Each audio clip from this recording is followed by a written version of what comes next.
In the year 2125, 4 years after the four towers appeared out of thin air, four gods of destruction with terrible power came into the world.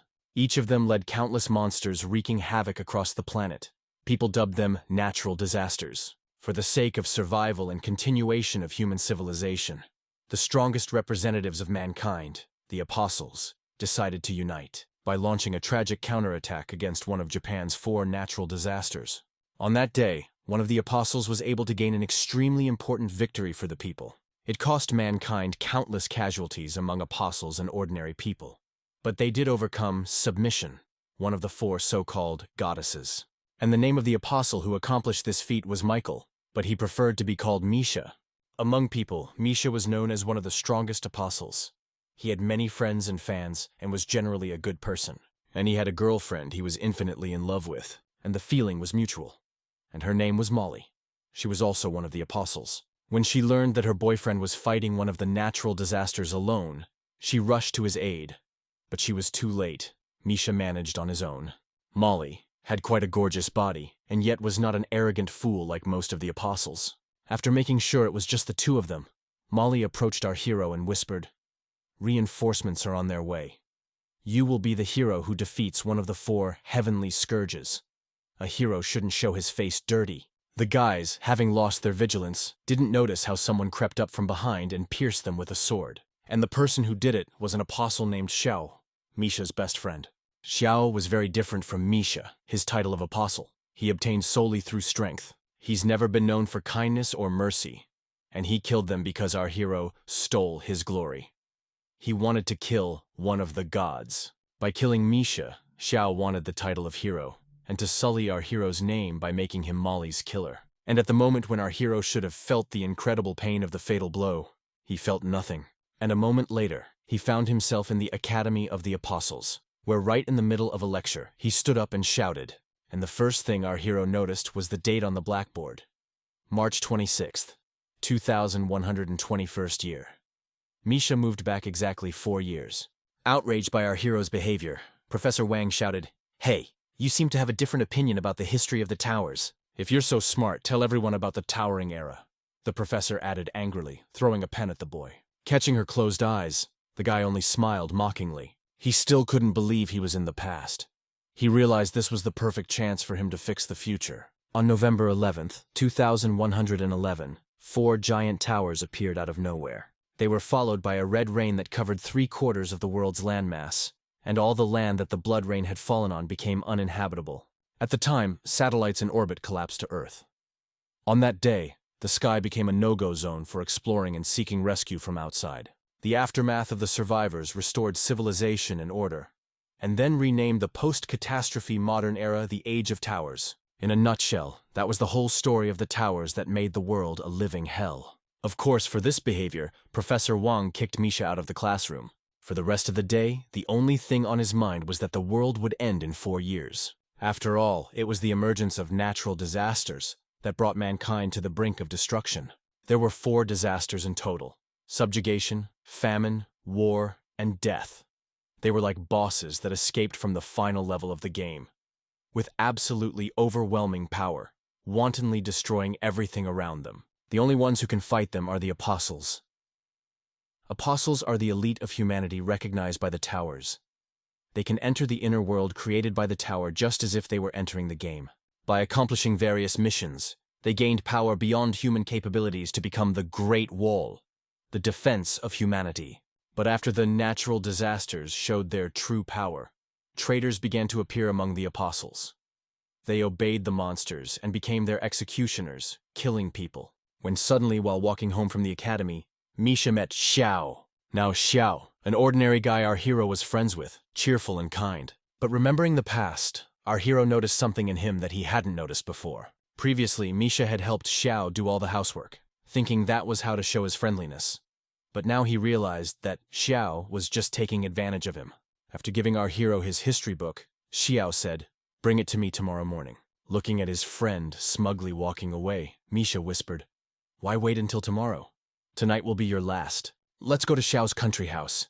His family was very wealthy, so he lived in a very decent house. While all of his peers were developing in all directions, Xiao decided to focus solely on strength. He wasn't smart or intelligent, but his punching power was indeed incredibly high, causing Xiao to consider himself a genius. When suddenly, during his evening workout, the lights in the house went out. Given the neighborhood in which the house was located, this was a rare occurrence. Afterwards, a system window opened with the question, "Do you believe in God?" This kind of questioning appears before the apostles only in one case, before they died. While Xiao was trying to figure out what was going on, Misha snuck up on him and slit his throat. Feeling an incredible pain, the guy turned around and saw his friend, then asked, "Misha, what the fuck are you doing? Really? Tell me you didn't plan this from the beginning.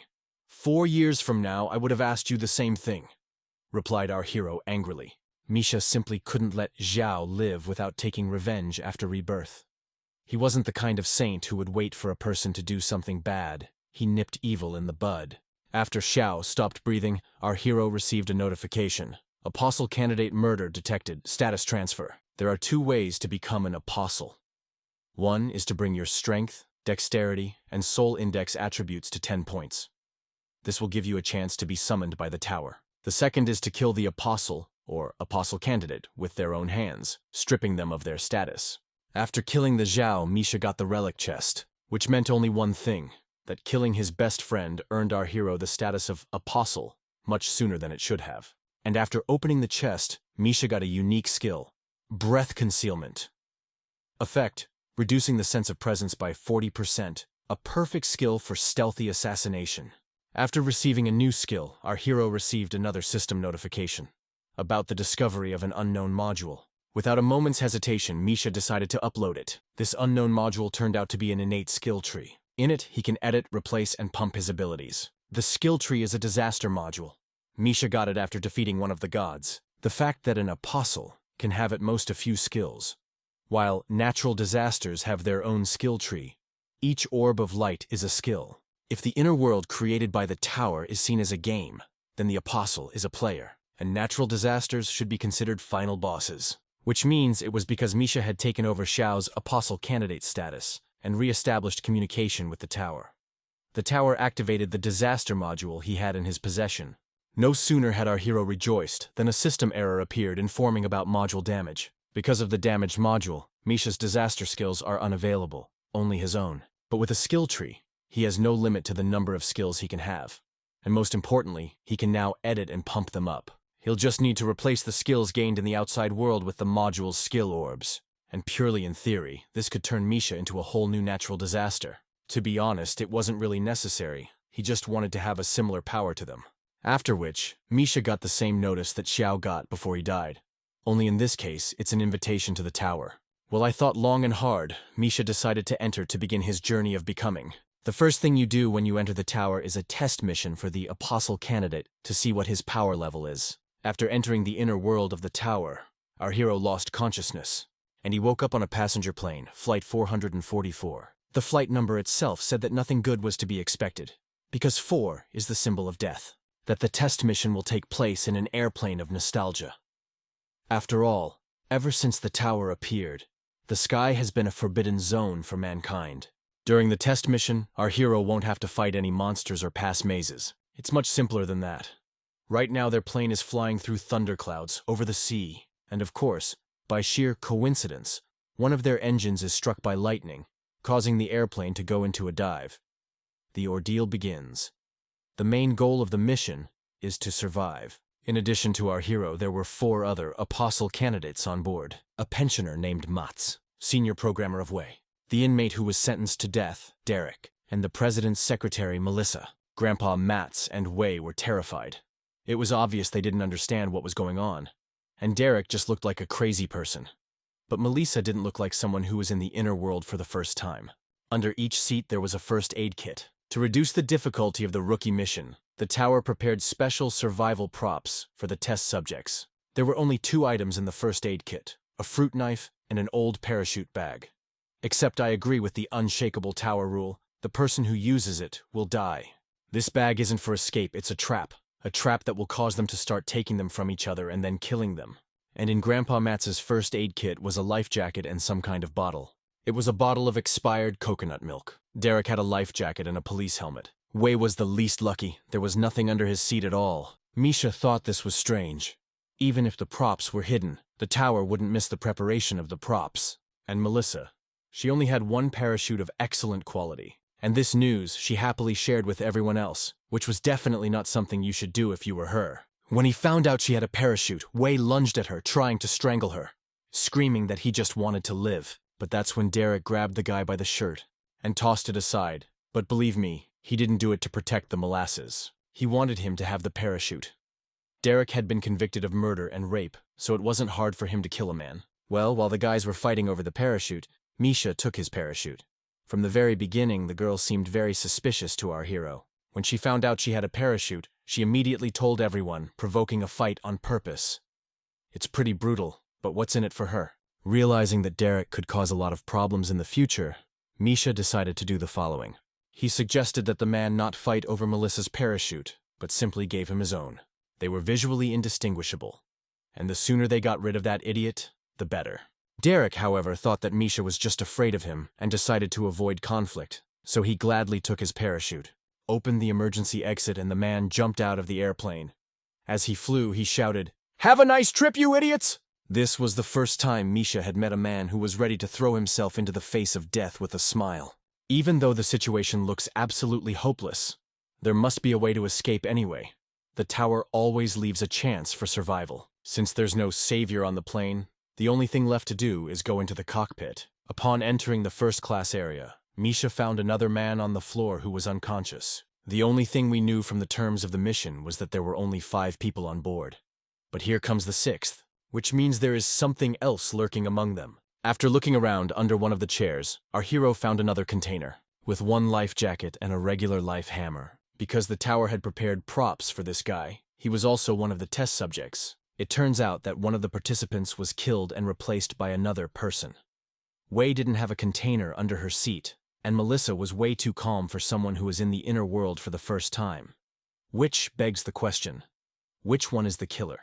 The only one who hadn't aroused any suspicion until then was Grandpa Mats. He injected himself quite naturally, trying to get himself a parachute. After losing to the old man, the girl asked our hero to help her get her parachute back, claiming it was her only chance to save herself. This is the second time Melissa's tried to provoke a fight, which means it's highly likely she's a tower demon. On regular beginners, it would have worked perfectly.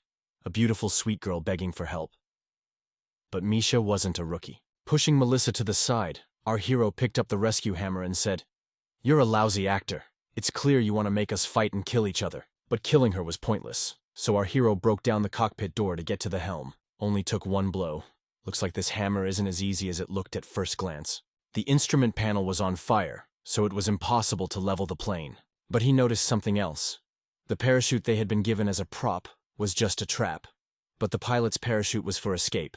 And meanwhile, Grandpa Matt took Melissa's parachute and was about to jump overboard, as the voice of the onboard conductor suddenly sounded, "Apostle Candidate 939 was dead." A second before Mats almost jumped out of the plane, Misha said, "Hey, old man, who do you think died?" After some thought, the old man realized that it was Derek who had died. But he didn't understand how it had happened, because he had parachuted out. After thanking Misha, Mats closed the airplane door, and at this point woke up Wei. The guy was complaining a lot about having a concussion after fighting with Derek. When he saw the old man was wearing a parachute, Wei decided to jump him and take his parachute. But Mats decided to give it up voluntarily. I know it's true. But at some point, the guy seems to go completely insane. He opened the airplane door, pushed the old man, and fell out with him. Thus, because of the stupidity of one idiot, 2 aspirants to the apostleship were killed at once. Left alone, the militia stealthily approached Misha and hugged him from behind. "And then you're cool.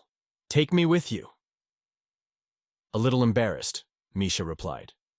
"It was you who killed the test subject in the 1st grade, and then stole the glasses man's cow, wasn't it? If someone suspected that there was an extra person among us, they would only suspect the bespectacled man," Misha added, grabbing the thing by the throat. This girl had carefully prepared 2 levels of backup, but unfortunately for her, our hero was on board. Her abnormal calmness was her biggest mistake. Realizing there was no point in hiding anymore, Melissa confessed to everything. After which, the girl began to show her true colors. The form of a tower demon. These creatures are incredibly strong and dangerous. In strength, they are inferior to natural disasters. Yet even the apostles try to avoid meeting them. Grabbing Misha, the demon wanted to eat him, nibbling on every bone. People called the undead like this Melissa, because according to one theory, these demons used to be the apostles who died in the tower. The main purpose of the undead is to hunt the apostles. Realizing that the fight was unavoidable, Misha activated breath hiding to increase his stealth. On low-level demons, this skill worked perfectly. Immediately after activation, Melissa lost sight of him. In fact, it's the perfect moment to escape.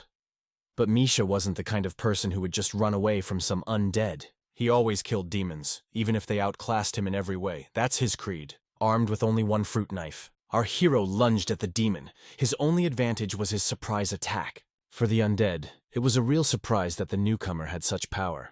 However, Demon was once an apostle too, and he has his skills too. As expected, the power of the fruit knife wasn't enough to kill the monster, but it was enough to anger it. This demon had a unique hardening skill that strengthened his entire body.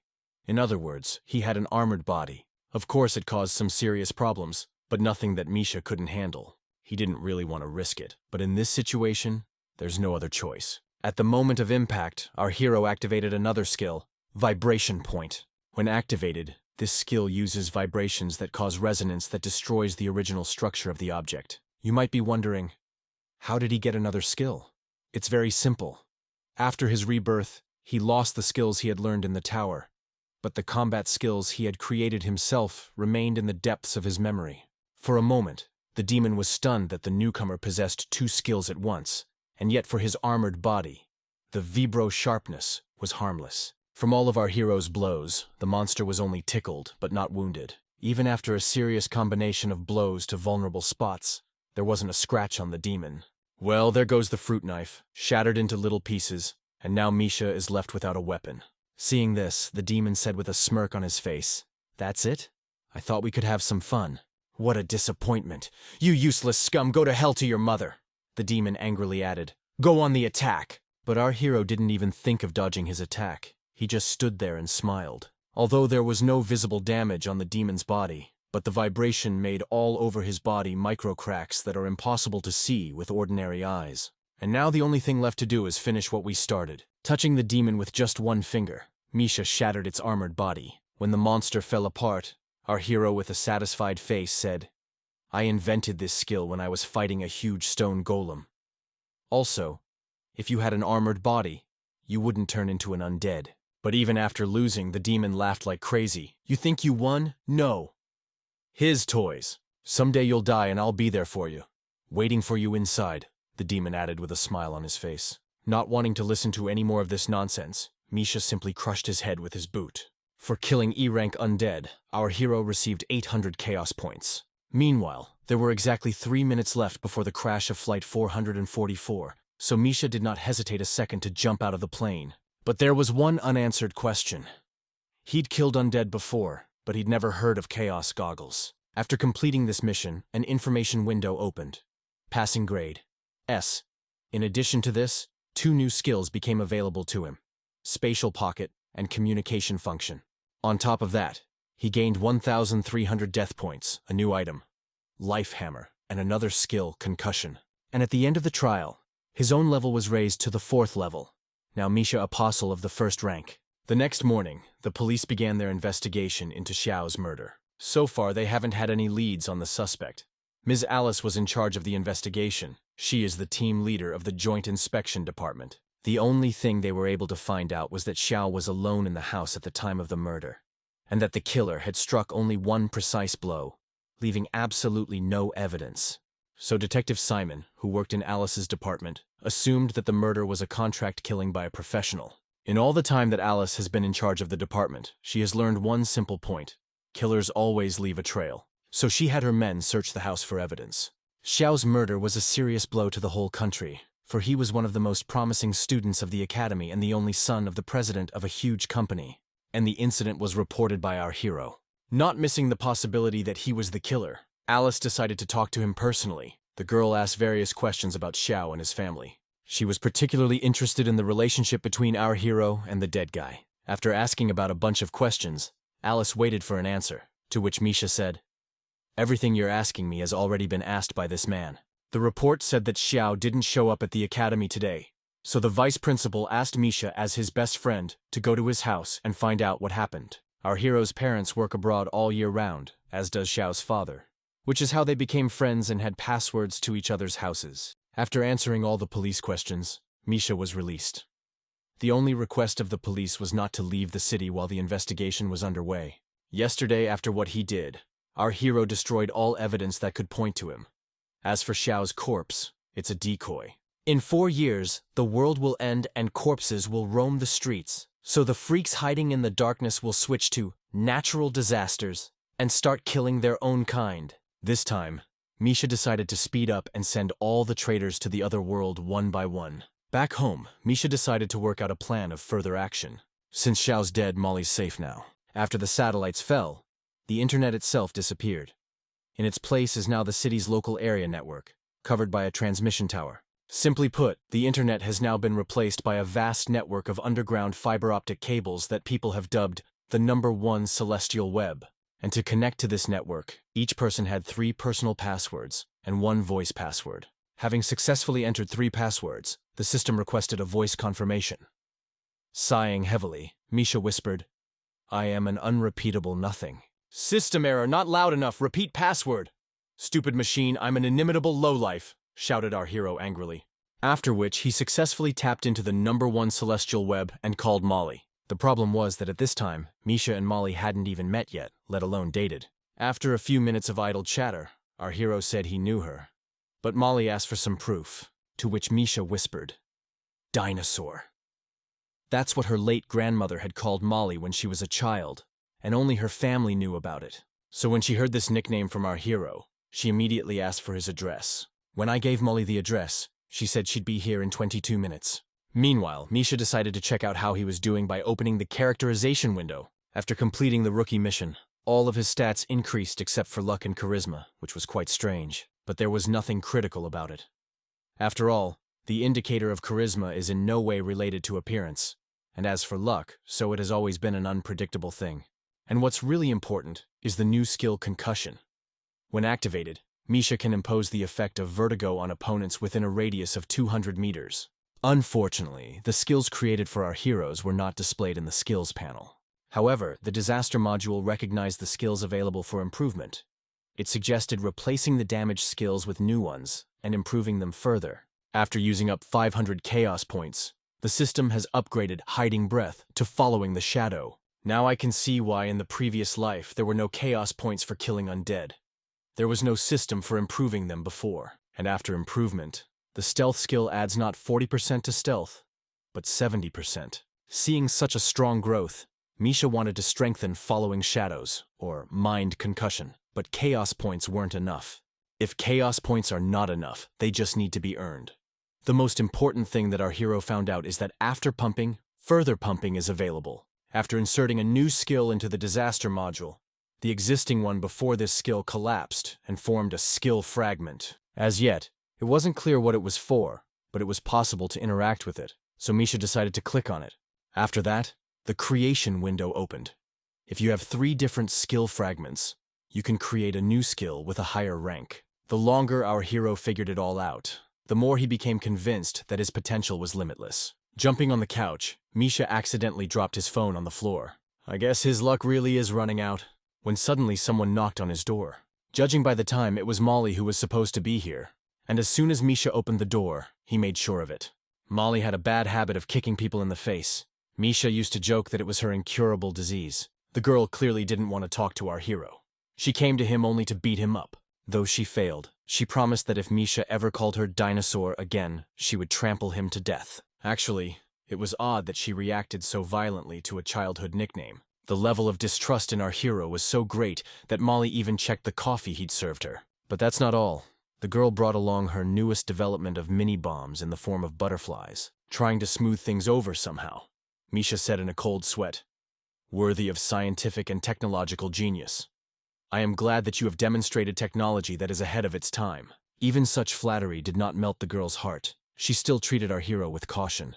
But after taking the first sip of coffee, all the girl's senses rushed like a waterfall. "How did you know I like my coffee with salt? Do you really recognize me?"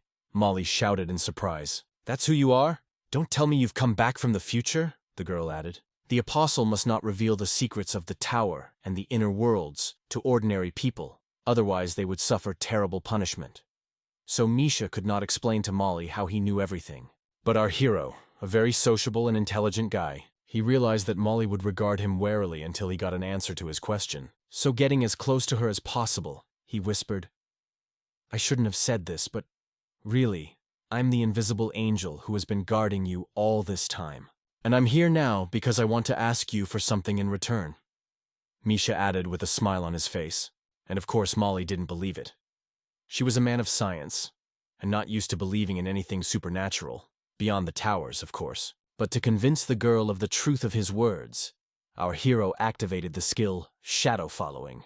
Even her nana couldn't register any biological, which quite confirmed Misha's words about being an invisible angel. Because of such an unexpected use of the skill, the system decided that Misha wanted to go to the tower for testing and threw him to the 4th floor. Selection of floors happens automatically from the apostle's power. Once upon a time, there was a mountain of ghost mist that was home to both humans and demons. One day, 5 young demon hunters stumbled upon it by chance, hoping to free the guru from the demons. The main objective of the mission on the 4th floor was to kill the demon king. In case of failure, our hero was waiting for complete annihilation. As soon as Misha got to this floor, a girl ran out of the forest that led to the foot of the mountain. I could tell by the look on her face that she was really scared. Most likely she had met demons, so Misha didn't hesitate for a second and rushed deep into the forest. He couldn't wait to find out how many chaos points he would get for killing the demon. Seeing our hero running into the forest, the girl shouted, Not that way! There's a demon eating people! But that didn't stop Misha, and after only a few minutes, he did come across something that was eating a human. The most interesting thing is that this girl decided to go with our hero, saying that it's easier for her. On the way, she told me that a demon had taken her father and she'd miraculously escaped. As they approached the old tree, Misha was convinced that the girl wasn't lying, and they were indeed being attacked by the demon that had eaten her father. Smelling the odor of fresh human flesh, Demon instinctively rushed toward the guy. In his past life, our hero learned a simple lesson. In the inner world, you can't trust absolutely no one. So he decided to use the girl as a human shield. After which, he immediately activated shadow following to launch an instant counterattack. And what a coincidence the demon didn't kill that little girl, which means this whole story about her father is just a lie. And this girl is not a human at all, but another monster who lured people into the clutches of a demon. It's scary to imagine how many people these two have killed, when suddenly there was a system notification. Movement violation detected, coordinates are off, deviation from the storyline of the main mission. Since our hero is still alive, the storyline will be rearranged. Incorrect coordinates when moving. It's a very rare and dangerous tower bug. There have been many rumors about it. According to them, if the Apostle's luck is low, the probability of such an error in entering the inner world will be very low. The wrong coordinates must be related to a rare stealth mission mode. To understand the whole situation a little better, Misha activated the mind concussion on the demon. Due to the new changes, the system wanted our hero to go to the nearest village and learn the demon-slaying technique. However, due to wrong coordinates, this technique cannot be learned. But honestly, it wasn't a big deal. Misha had already thought of tons of ways to kill this demon. And what's more interesting is that the system required the guy to follow a strictly prescribed plot and go to the nearest village. In the inner world, everything was done in such a way that the Apostle had a minimum chance of success. Seeing Misha practically tearing the demon to pieces with his bare hands, the girl who was helping the monster decided to run away. For killing the demon, our hero received the title Persistent and 666 chaos points. Actually, that system error wasn't a mistake at all. It was a covert mission to kill the demon leader. After getting enough chaos points, Misha improved Concussion of the Mind to Path of Disaster, and by replacing the skill in the tree, he got another skill fragment, Path of Catastrophe. Drove the only target within sight into a random negative state, which could prove critical with a 30% success rate. But despite such an astounding effect, there were drawbacks. Firstly, activation required 200 points of spiritual power. And secondly, it was necessary to say the phrase, "Let this world be overwhelmed by suffering." Having finished improving his skills, Misha went after the little girl. After the first blow, she fell to the floor and stopped moving. Seeing this, our hero, smiling, said, "Don't pretend. Even that demon didn't die after my many attacks. And you're an interesting guy, and in my whole life, You're the first person who's ever figured me out. Don't I look cute enough for you? The demon added, regaining his true form. Misha whispered, after waiting until he was fully transformed. Let this world be overwhelmed by suffering. After which the path of disaster was activated, and a negative effect was triggered on this demoness. Fear. A low-ranked monster. There was no way a low-ranked monster could resist a skill of such strength. Be that as it may, Misha recognized that the path of disaster was indeed quite good. The only question was how it would work on bigger enemies.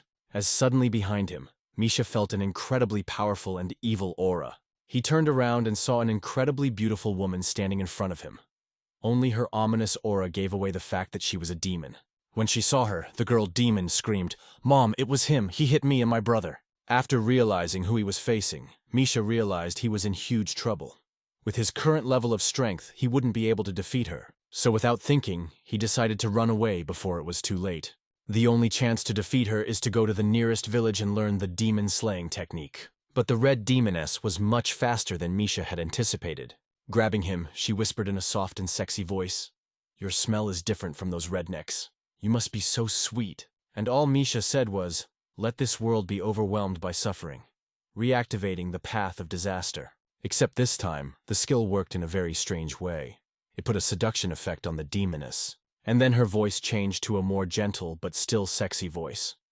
She even called Misha her husband. Once in relative safety, our hero asked with a smirk on his face, "Are you the demon leader? You're so funny. Do you want to play some kind of role-playing game? I can be anything for you." The demoness replied in a seductive voice. Realize she's not the primary target of the mission. Misha ordered her to take her daughter and flee to an unknown location. Being under the effects of the disaster path, the girl was willing to do his every bidding, but before she left, she wanted to make him feel good. I won't hide it. Some temptation was there. But Misha didn't have enough spiritual power points to use the skill again, so he didn't risk it. Apparently, the monsters here do not know about the leader of the demons, which raises the question, then who is the one referred to in the terms of the mission? And to find out, Misha went to the nearest village. The locals greeted him like a hero. They offered to help him, when suddenly some guy shouted, "Fifth, come here. Together we'll find out what's going on here at the village chief's." For some reason, Misha recognized his face. Inside, our hero met the rest of the demon hunters, and since the head of the village was very ill, our heroes decided to tell his son about the situation. There's a curse on their village. No one can get out, no one can get in. The only people who can get in are demon hunters, and it's on the west side of Ghost Mist Mountain. By day and night, it's a mountain covered in thick fog, and from a distance it looks like a giant skull, hence the name. During the day, the demons hide in the dense mountain forest and only come out at night, from which Misha concluded that they were afraid of daylight. Not far from this village, there is a place that is completely surrounded by black fog. In the past, many people didn't believe in demons, and when some of them decided to leave the village, the black fog swallowed them up, leaving not even bones. As time went on, no one dared to go near this black fog, and eventually people were trapped inside their village. The black fog is most likely the border of this world's map, when suddenly, in the middle of the story, the hunter who called our hero cried out, "My right hand, I can't move it." He then grabbed his sword and started singing a song by a very famous boys band. Pulls out his sword, this weird guy starts stroking it and says it's not time yet. All the other hunters were thrilled with him, and Misha almost threw up. But he remembered this guy. He went to the same academy as him. He was nicknamed the Actor because of his behavior, and his skills are all tied to musical special effects. In real combat, they're useless. After listening to this horrible tune to the end, Misha asked the guy how they knew about demon hunters. The thing is that once upon a time, a long time ago, 3 hunters came to their village, and one of them even stayed in the village. During their hunt, 2 of them fell into a trap and died, and the third lost all faith and stayed here.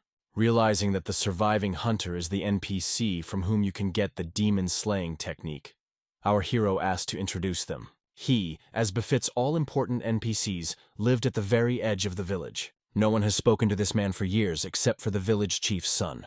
The thing is, he had a very bad temper, and the locals thought he was crazy. Knocking on the door, the son of the town leader said, "Sir, it's me. I've brought some demon hunters." Coughing loudly, this old man replied, "How can you call them hunters, after all? They haven't even learned the demon extermination technique." This man lost both hands in that battle, so now he does everything with his feet. When he saw the young hunters, he predicted that they would all be killed by the black mist. After touching it, An introductory information appeared.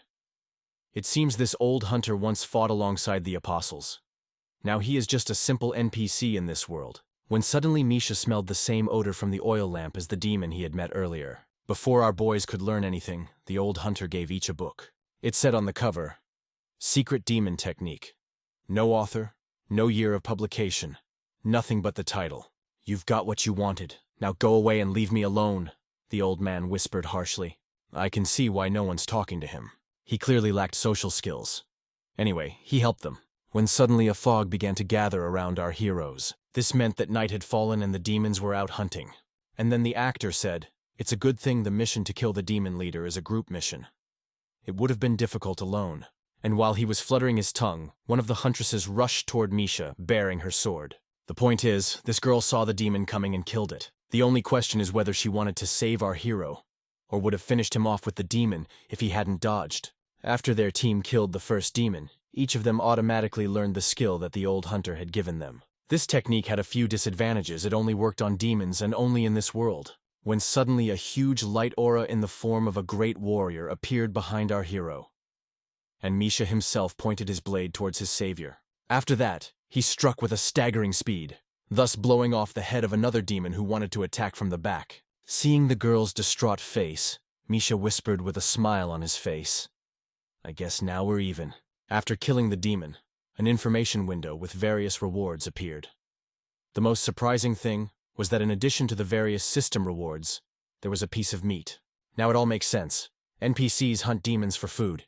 Demons eat people, and people eat demons. A couple minutes later, our heroes found themselves in the thick of the forest, completely surrounded by 100 demons. The actor even activated his strongest skill's special lightning effect, hoping that the demons would be scared of him. But he screwed up big time. His skills can only impress humans, and for demons who feel the power, it only caused laughter. But the idiotic actor show has attracted a lot of demons, which made Misha's job a lot easier. Of course, it was sad to realize that the actor would probably die, but his death will not be in vain. After getting out of the encirclement, in search of something, our hero witnessed an interesting picture. One of the hunters stood and just stared at the gravestone. Then he said, "You've come at last." Surprised, Misha replied, "Have you been waiting for me? Did you understand everything too?" "I've been waiting for this for a long time. Today the heavens will decide the outcome of our battle," the boy shouted furiously, and then started beating the tombstone with all his might. Looks like Misha was wrong and this guy was a real idiot. He was punching and talking to a rock. It's amazing that such a man could even make it through a rookie mission and become an apostle. They've all forgotten the most important detail. The prerequisite for passing this world is to defeat the demon leader, not the demons themselves. In this mission, there is no time limit, so they also organized NPCs to provide unique equipment. There is a high probability that every night the demons will only get stronger. If they do not fulfill the main condition of the mission, they will be killed sooner or later. Misha was sure that the essence of their missions lay in the phrase, if they failed, everything would be destroyed. Since the demoness in red from Ghost Mist Mountain hasn't met the demon leader, it turns out the only place he could be is the area between the mountain and the border. Approaching the black mist, our hero encountered another village.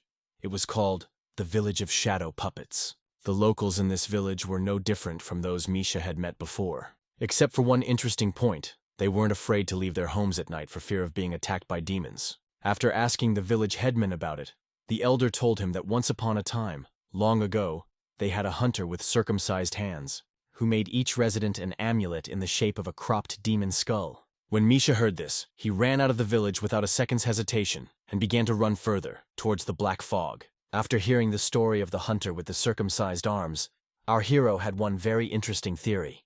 Even from the beginning, he noticed that this village was no different from the previous one, the same people and houses. But the situation was different. About 10 minutes later, the guy came across another village exactly like this one. Except here, the locals have already turned into demons, and that only added to the certainty that his theory was correct.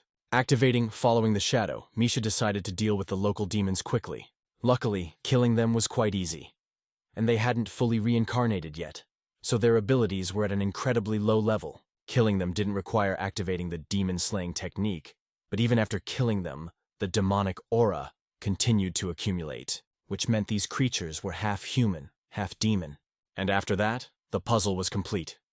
That old hunter, he was getting pieces of meat and feeding them to the villagers, and used the remaining skulls to make amulets that turned people into demons. It's quite sad to realize that these people were the victim of someone else's mistake. It's just not clear whether that hunter intended it or not.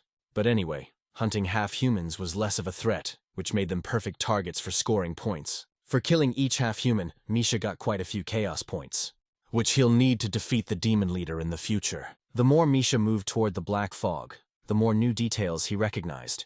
Armless Hunter turned ordinary people into demons to free his old friend from captivity. Along with the chaos points, a demonic aura was also accumulated, thanks to which you can temporarily improve your characteristics such as strength, dexterity, and psyche. The tower gave this temporary buff to allow the hunters to overpower the demon leader. Usually, apostles make an increase in strength or agility that can help during battle. Well, what they don't know is that increasing the psyche characteristic increases the total amount of spiritual power.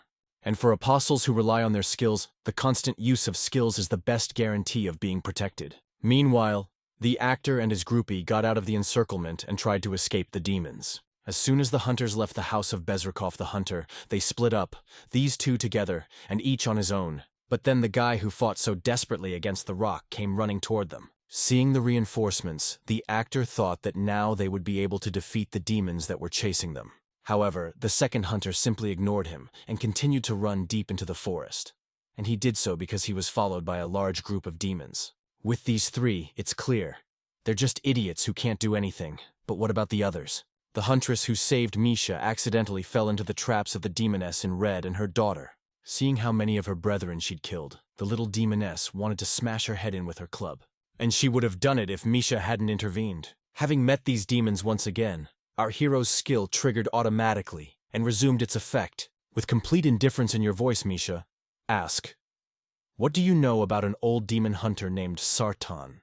Climbed on top of the guy, the demoness whispered, "Darling, there is something very heavy between your legs. Let me help you get rid of it." Not getting an answer to his question, our hero, not a second too soon, slit this demoness's throat. And by then, the entire group of hunters had gathered.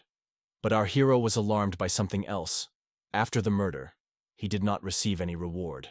And a moment later, this demoness in red resurrected and began to show her true colors. In its true form, its characteristics are multiplied several times over, and mind destruction no longer works. Realizing this, Misha ordered everyone to retreat, but the huntress Uli refused, saying that real swordsmen do not retreat. In fact, she had serious wounds that made her unable to run. "If so, then I'll carry you myself," answered our hero and lifted the girl on his shoulder. Of all the people here, her skills are best suited for frontline combat, so letting her die is not an option. After escaping from the demons, our heroes came to Sartan's house again.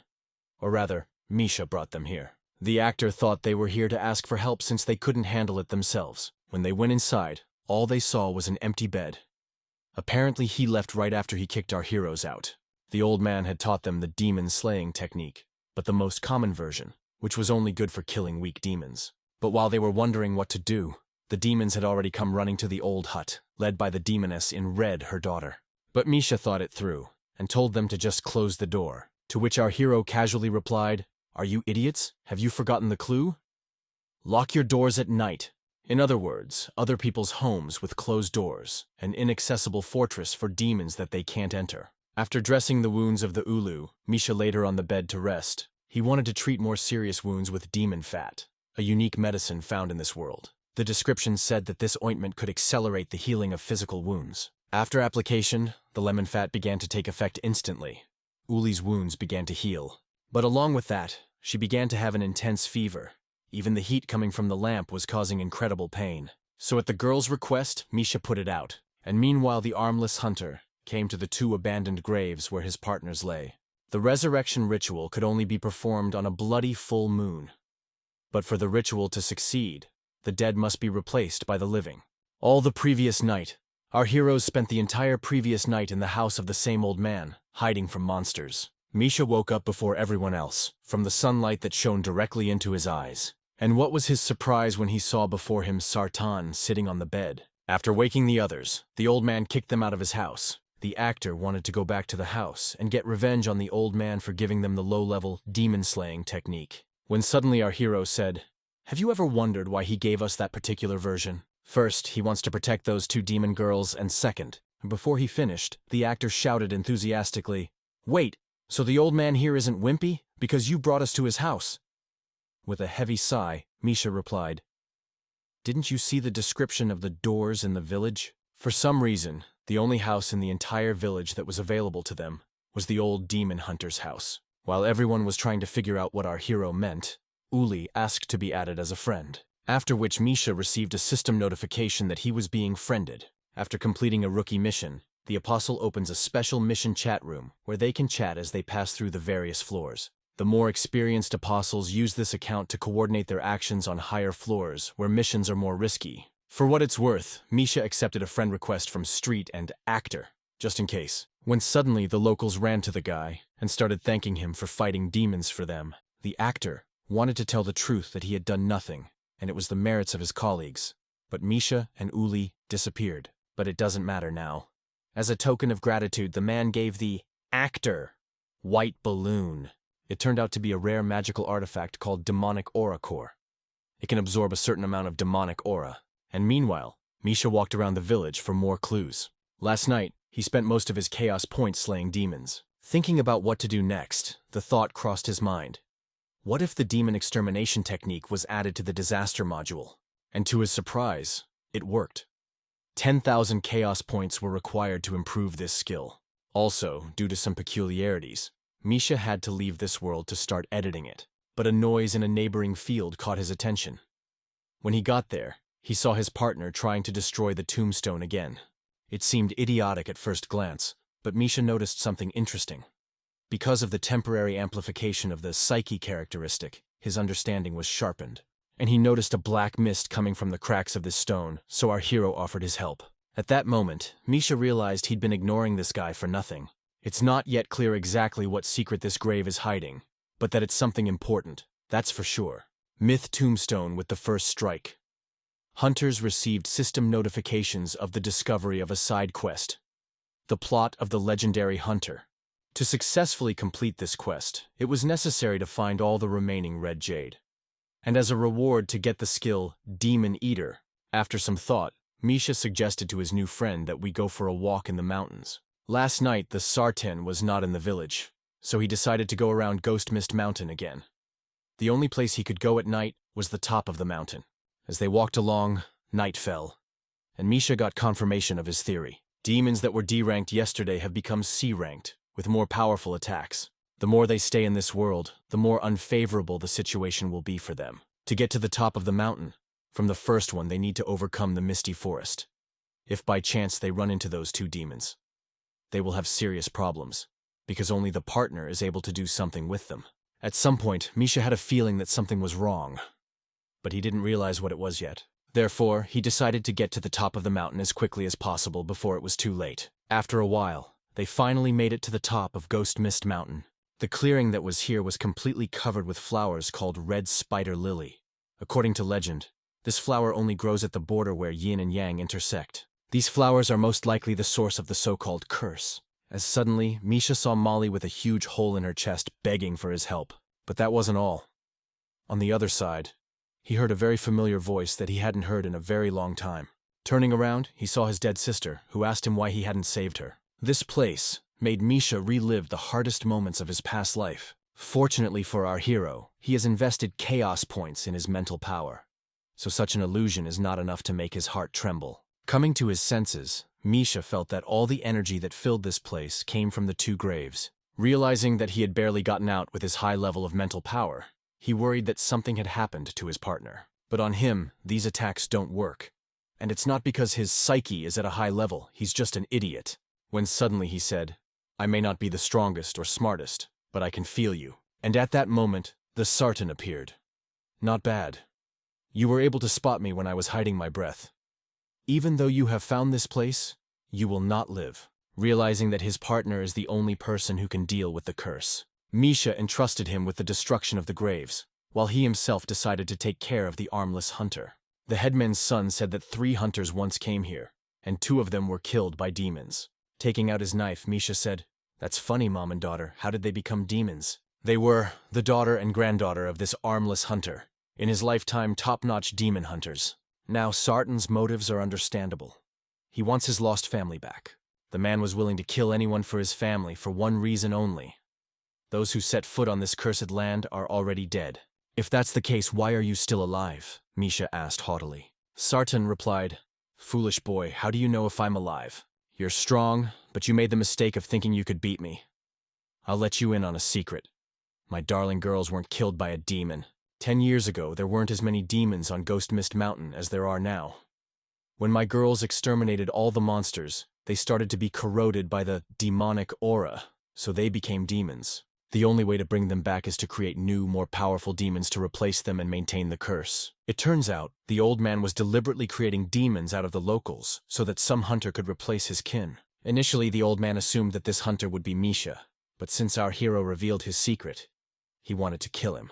The speed of the Sartan's attacks surpassed any opponent Misha had met before, and it was almost impossible to dodge his attacks. But luckily it didn't have to be. The armless demon was trapped, or rather into a huge hole that he didn't notice because of the thick bushes of the red spider lily. After a closer look, Misha saw that about 30 holes had been dug in the entire field, and it's all the work of Misha's partner.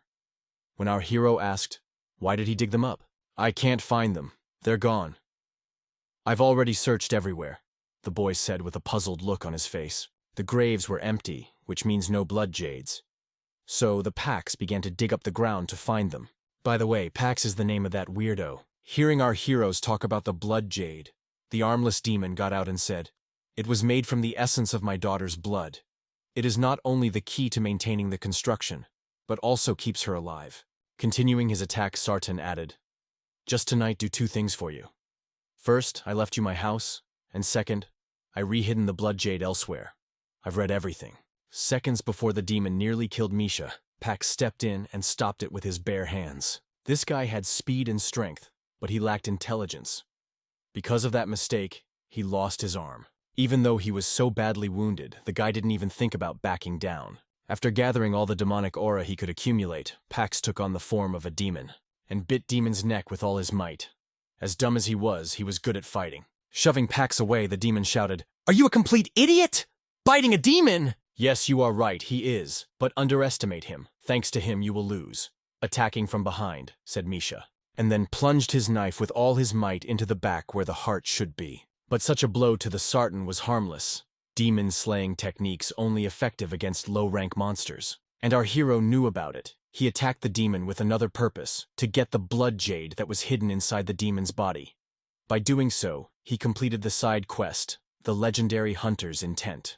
And as a reward, he received the skill Demon Eater. Now Misha can absorb demons of rank B and below, getting from them double points of demonic aura. This is all very well, but the Sartan was a demon of a higher rank, which made this skill completely useless against him. So the only option was to run away. But at that moment, the armless demon summoned an entire horde of monsters to the mountain.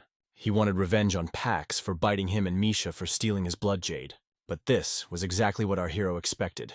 He just swallowed them up. Seeing this, Sartan cried out in horror. Demon absorption? Where did you get it from, this forgotten technique of the legendary hunters? Absorbing the demons one by one, Misha could hear their voices, the way they begged to be released and the pain they were in.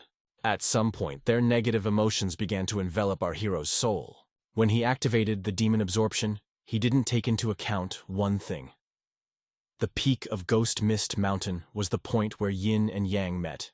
Using this technique would consume him before he could stabilize himself. And when the energy of the mountain completely takes over his soul, Misha will turn into a demon and lose his mind. But that's exactly what he wanted.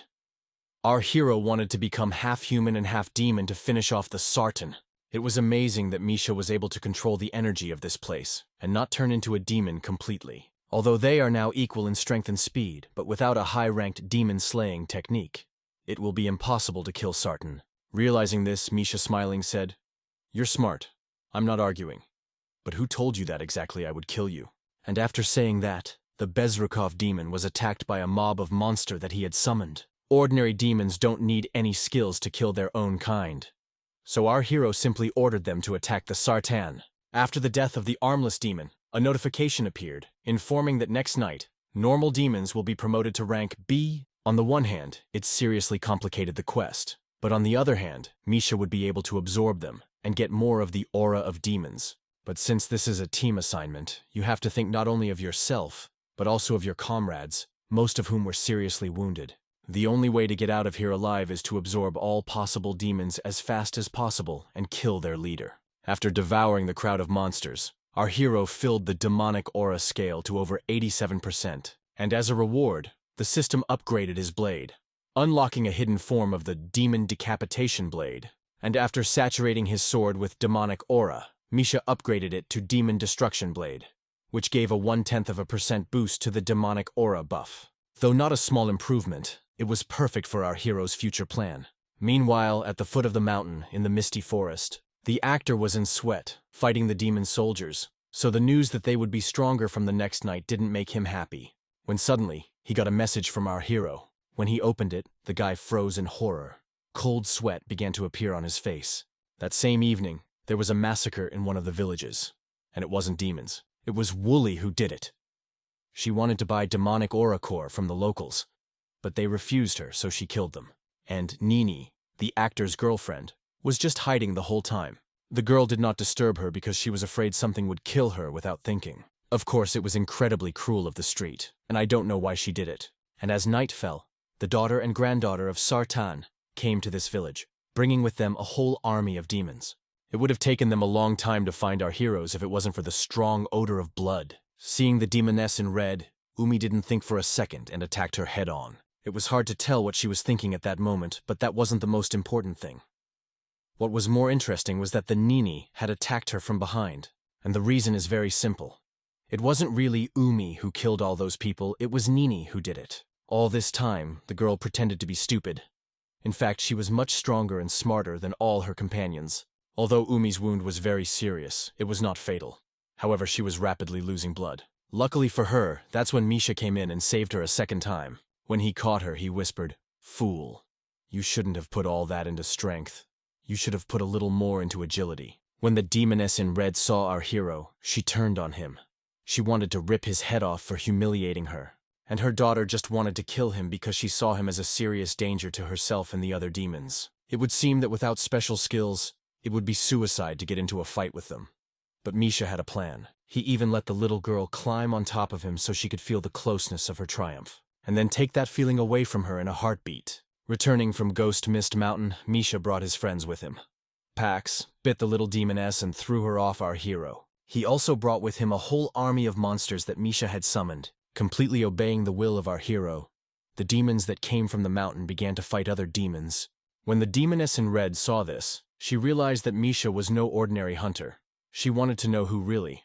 "Am I not the love of your life?" mockingly said our hero, which made that girl even angrier.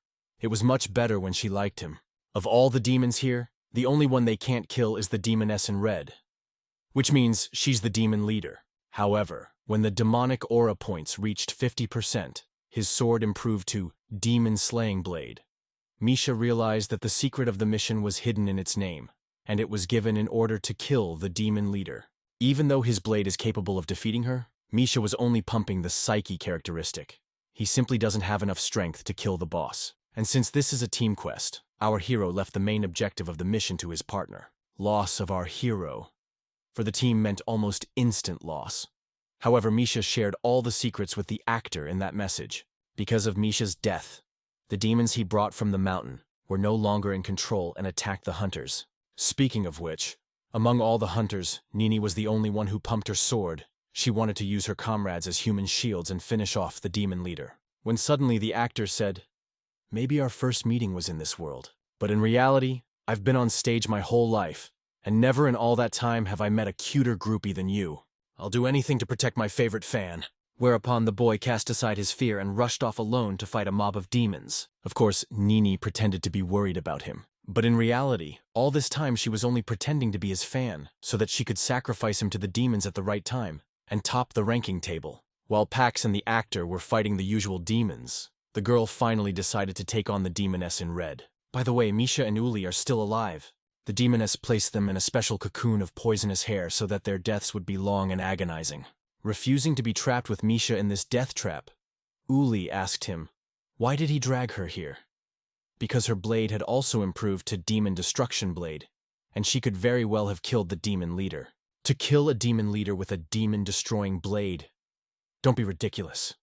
That's nonsense, Misha replied with a smile on his face. You lied to her. But why?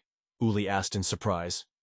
I didn't want you to be exposed to the decomposing demonic core, answered our hero. But right now, what the girl was most worried about was that the poison of the demoness in red was killing him. But for Misha, it doesn't do any harm, because now he's half demon, and this poison is like water to him.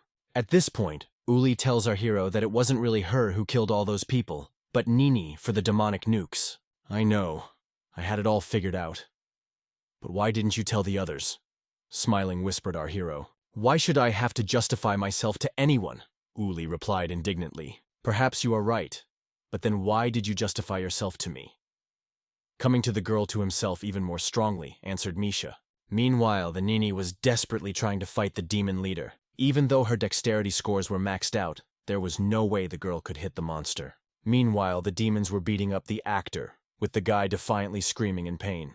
But Pax was doing much better. He was able to take down Sartan's granddaughter single-handedly. Seeing this, the demon leader was scared for her daughter and distracted, which gave Nini the perfect opportunity to attack. Thanks to her flying kunai, the girl was finally able to grab the demoness. After immobilizing her enemy, Nini stuck her demon-destroying blade into her. The girl was sure that would be the end of it, but to her deep disappointment, the demoness was able to escape her captivity and heal her wounds. After which, the demon leader unleashed a barrage of lightning-fast attacks on the girl, and only thanks to her powerful agility, Nini was able to dodge. There was only one question on her mind right now. Why was the demon still alive?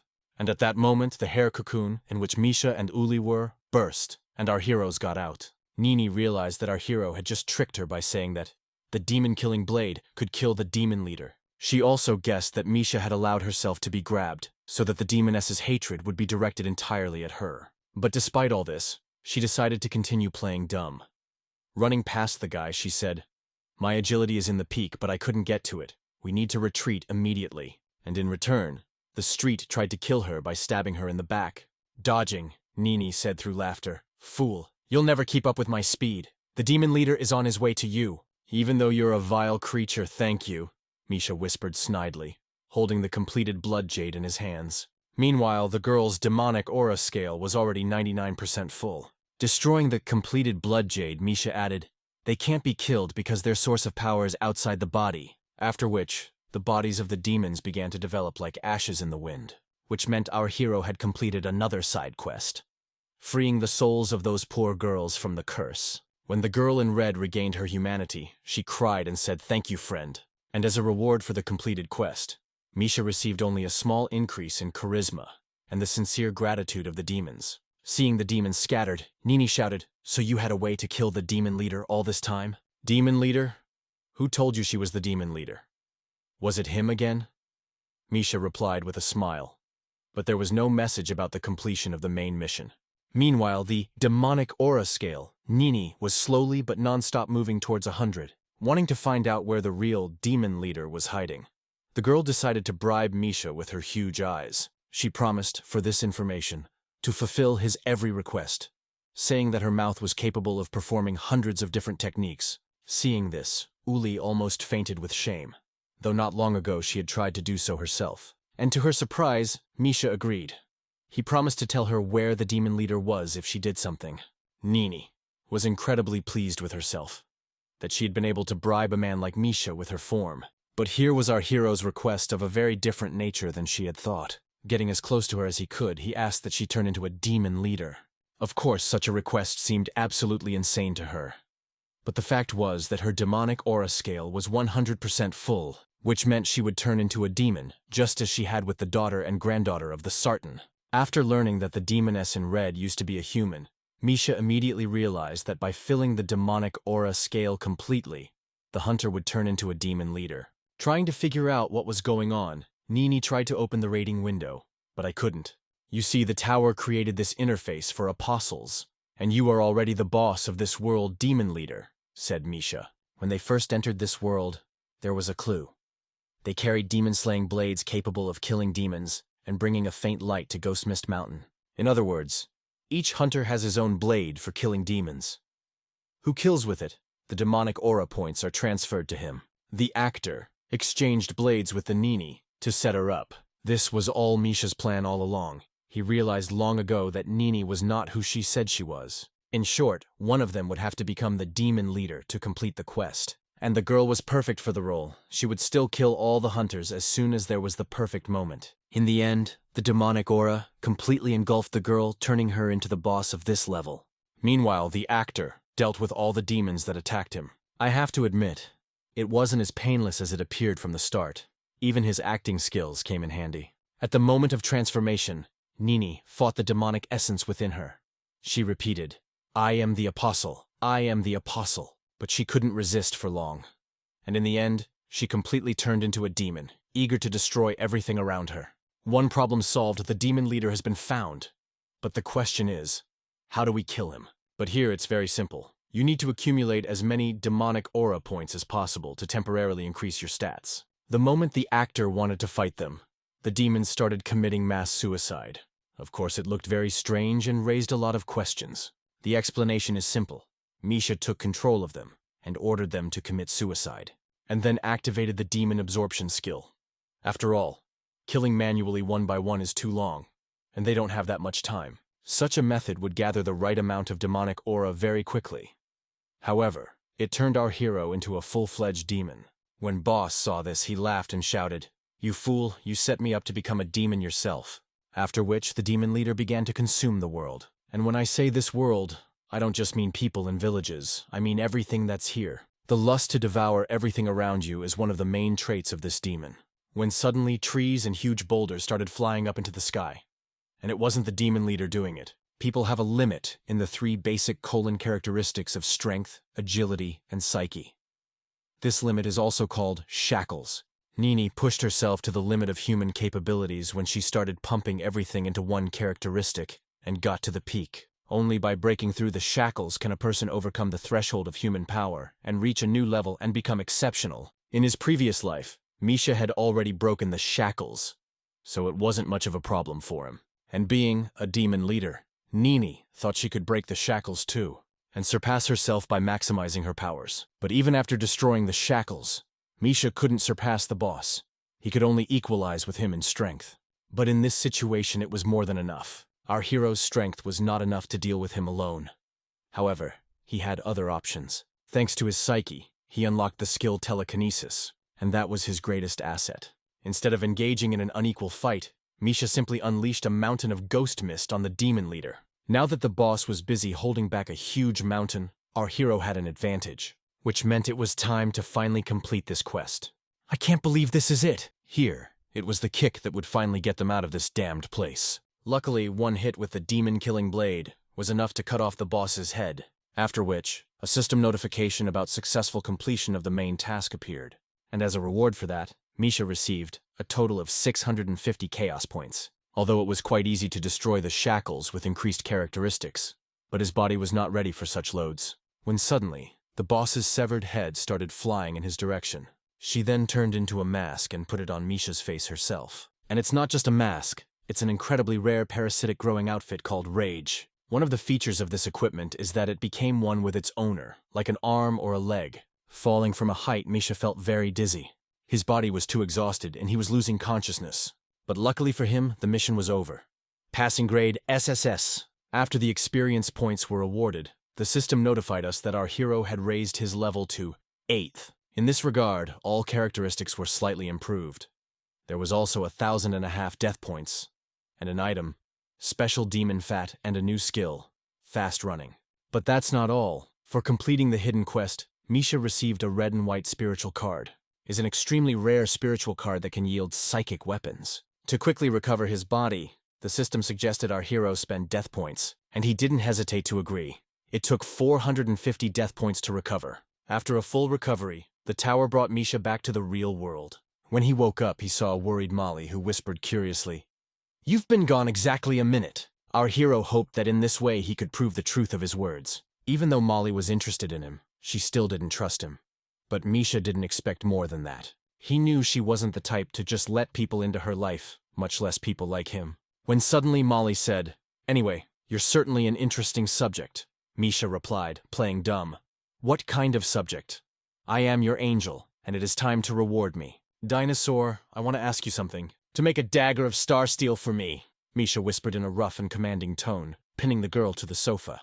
This request startled Molly, for the existence of star steel was classified. Last year, her lab took a few kilos of this steel for research, but they couldn't find a use for it. Seeing the bewilderment on Molly's face, Misha added with a sly smile, I told you I'm your invisible angel protector. I understand. But why should I trust you, let alone help you? The girl asked fearfully. If you don't help me make a dagger, I'll watch over you the whole time you eat, sleep, and shower. I don't think you like that very much, Misha said, waving his arms around. The mere thought that he might be watching her while she bathed infuriated the girl. In the end, to make amends, our hero promised to pay for the work done, when suddenly someone started sawing through the front door of the apartment. Realizing that it didn't mean anything good, Misha covered Molly's mouth to keep her from making any sounds. The owner said his son was most afraid of being alone. I heard you were a good friend of his at school. Breaking down the door, the stranger shouted. So I brought you a ticket to the other world to keep you company with Xiao, added the Xiao family guard named Michael. Upon learning of his son's death, Xiao's father hired a private detective to investigate the boy's murder, and according to him, our hero was the killer. But Michael was confused by the fact that there was a girl in the bed. Realizing something was wrong, the man stopped, and at that moment, Misha attacked him from behind. To his surprise, even a precise stab right in the neck didn't bring any results, which only made Michael angrier. Seeing the cyborg in front of him, our hero froze with surprise. After all, at this point in time, any experiments on the human body should be forbidden. I realize I'm in serious trouble. Misha has activated the shadow-following skill to buy us some time and get away. Michael's eye prosthesis, however, was fitted with a thermal imager that easily detected Misha. But thermal imaging isn't the only ability of his eye prosthesis. It also has a deadly laser installed. Thanks to a new skill, fast running, the guy was able to dodge that beam. And when asked by Molly what he did that a cyborg was chasing him, the guy replied, saved our lives. Realizing that it was getting very dangerous here, our hero asked the girl to run away as fast as possible. What about you? What's going to happen to you? Molly asked anxiously. Are you really worried about me? Misha asked, smiling. I don't care if you die or not, the girl said, blushing. It was a lie. For some reason, Misha made her feel familiar and close, even though they had recently met. No matter what Misha said, he always did everything for Molly's safety. And this situation was no exception. Realizing that Molly was in a stupor, our hero activated the path of disaster, thus putting fear on the girl. Even though it might be bad for their relationship in the future, it's the best option right now. What a touching scene. It's a shame I lost all that human behavior a long time ago. But you know after I kill you, I'm going after her, Michael said, pulling out his electric blades. Releasing a huge amount of demonic power, Misha whispered. You want to kill him? Don't think these metal implants will do you any good. I will never leave you who carry any danger. I won't even leave you ashes. At that moment, Michael felt fear for the first time in years.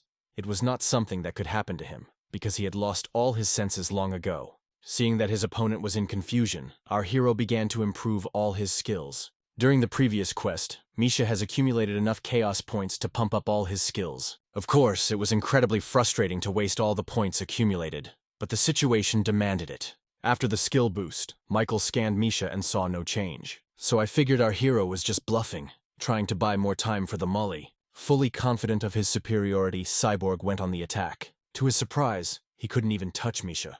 The guy literally stopped him with a force of thought. You're so confident because you know you won't die until your operating chip is destroyed, right? Misha asked with a serious face. No way. No one knows about it, Michael replied with horror.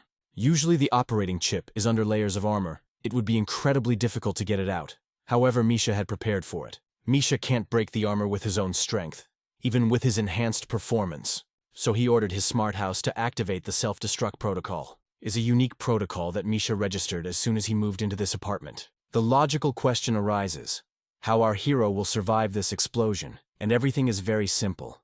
A moment before the explosion, he was transported to the world of the tower. In case you were wondering what happened to our hero's team after completing the quest on the 4th floor. So Pax was committed to a psychiatric hospital as a high-risk patient. He wasn't violent or a danger to society. It was just that the doctors were frightened by his thoughts of the world. And he went to the psychiatric hospital on his own in the hope that they would help him.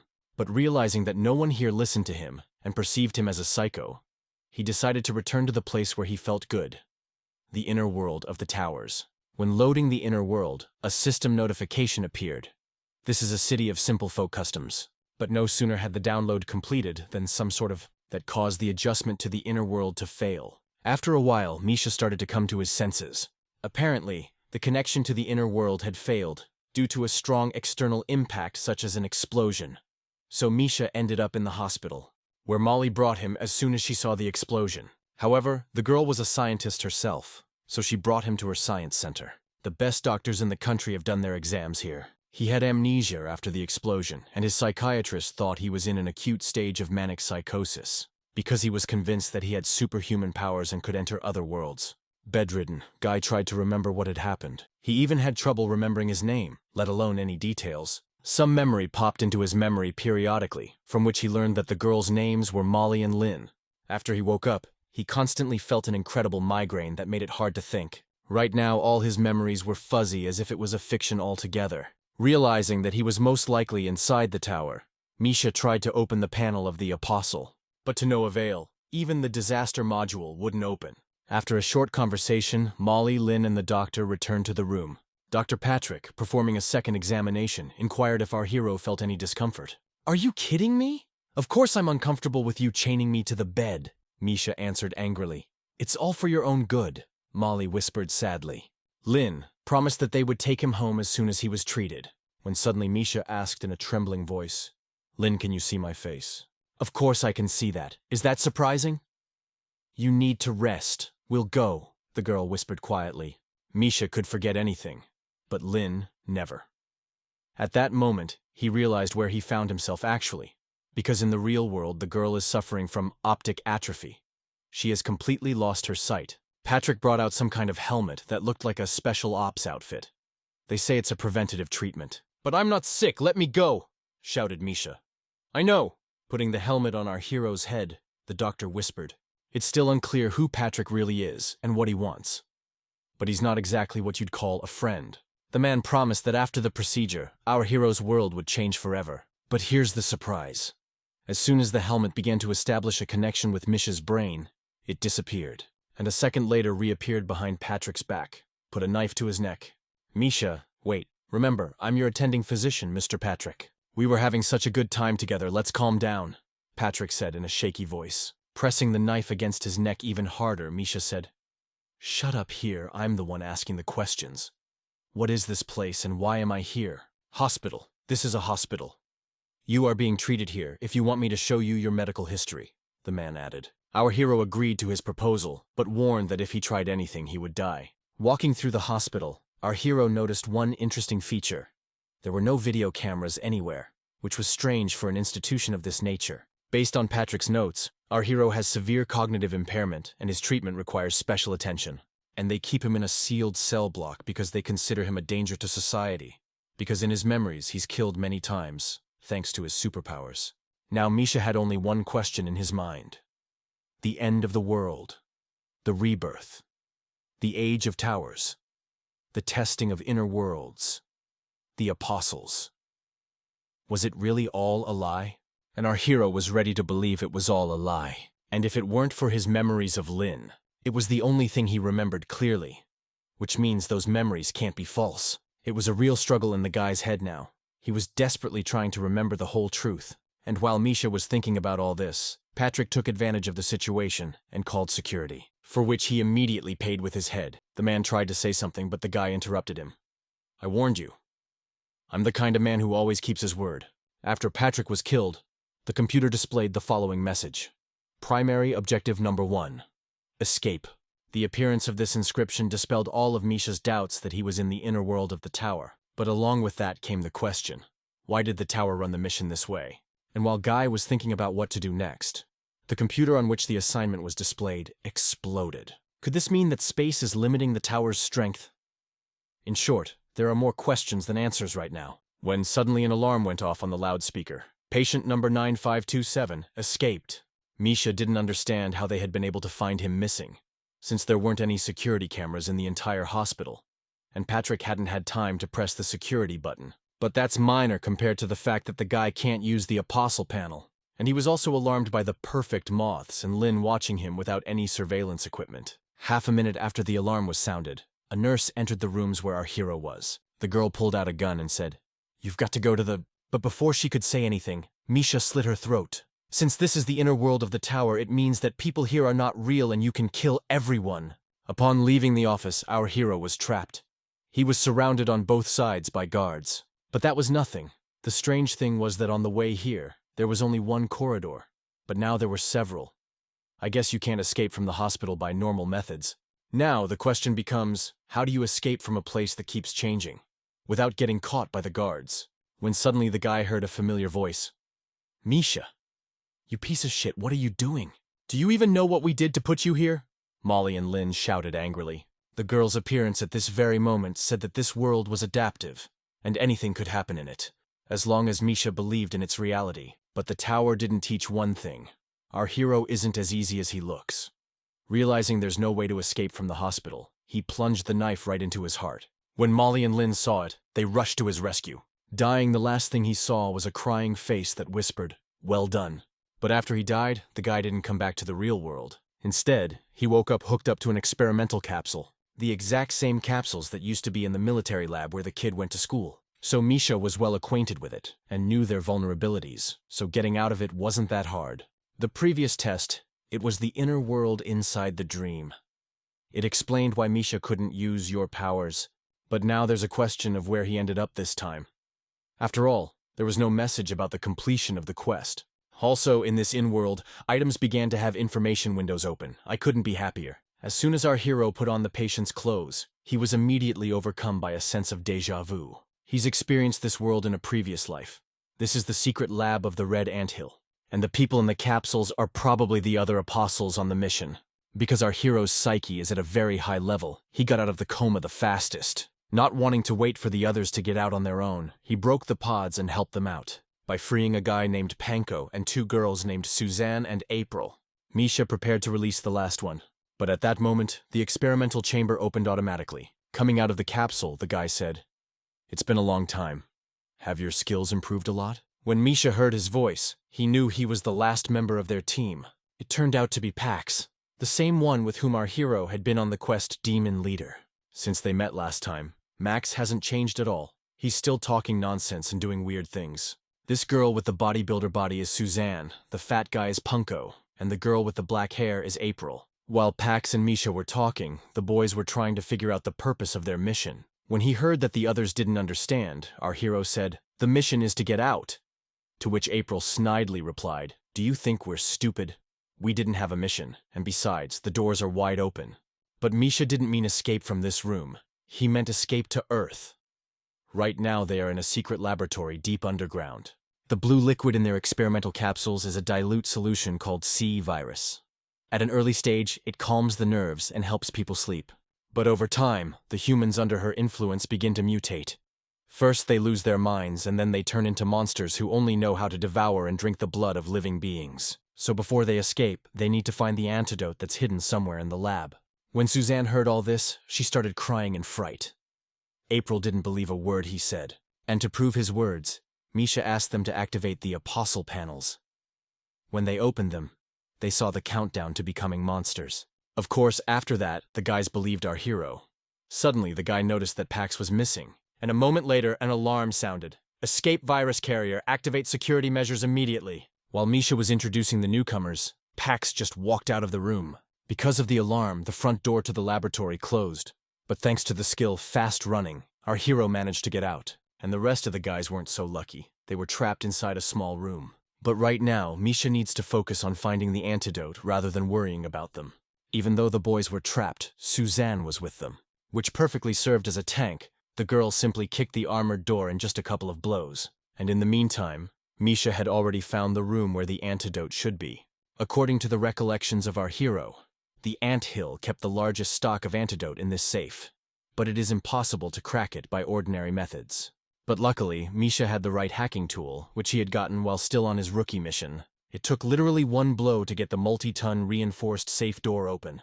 And luckily for him, there were indeed capsules of antidote inside this vault. Despite the serious side effects, Misha did not hesitate to inject it because he had no other choice. Suzanne and April thought Misha and Pax were working together, and they deliberately lured them into a trap. And of course they wanted to repay him for it, an arm and a leg cut off. Exiting the vault, our hero met a running Pax who threw some kind of suitcase at him. When Misha opened it, he saw 5 capsules of antidote. They were of slightly worse quality than the one he had taken, but still, the chance of cure was high. And by then, Suzanne and April had already found them. Convinced that Pax and our hero are acquaintances, April threatened with her sword and asked to be handed the antidote. And to the girls' surprise, Misha gave all the capsules without resisting. "So you didn't leave us, but went to get the medicine for us?" Susanna asked in surprise. By administering the antidote to the Pax, only Panko remained from the infected. Luckily, the guy didn't have to go looking for him. He found our heroes himself. As soon as the capsule with the antidote fell into the hands of the last apostle, another alarm sounded. Large virus concentrate detected in the main corridor. Sweep process activated. This meant that the anthill, the artificial intelligence, had begun its hunt for the apostles. The biggest problem was that there were tons of traps and motion sensors all over the lab, so the anthill always knew where our heroes were. However, this system had its drawbacks. His traps were quite primitive, and if you understood how they worked, you could move around freely. And Pax, as usual, was in his repertoire. Now he seems even weirder than before. Remember I said that if you understand how traps work, you can move around freely. But forget it. The traps, though primitive, are designed to limit the apostles' actions as much as possible. When suddenly Pax stepped forward and said, "God said, 'Let there be light,' and the light poured out. And I said, 'Let the light go out,' and the light went out." With his arm outstretched forward, the boy added, and then the laser grid magically disappeared. When the guys saw it, they froze with surprise and shock. "What are you guys standing there for?" "There was an emergency button at the end of the corridor to turn off the lasers," said Misha, puzzled. Though anthill and high-functioning artificial intelligence. But it was designed by humans to fight living things that couldn't push a button. So for their own safety, people left the emergency shutdown in place. In the elevator, the guys argued our hero. "You said that this is a laboratory, but why did not we meet any scientist?" "What the hell do you need them for?" "But if you're so interested, they're behind you," replied Misha. For some reason, everyone in the science department was dead, but Misha was sure it wouldn't last long. When suddenly, strange noises started coming from the elevator shaft.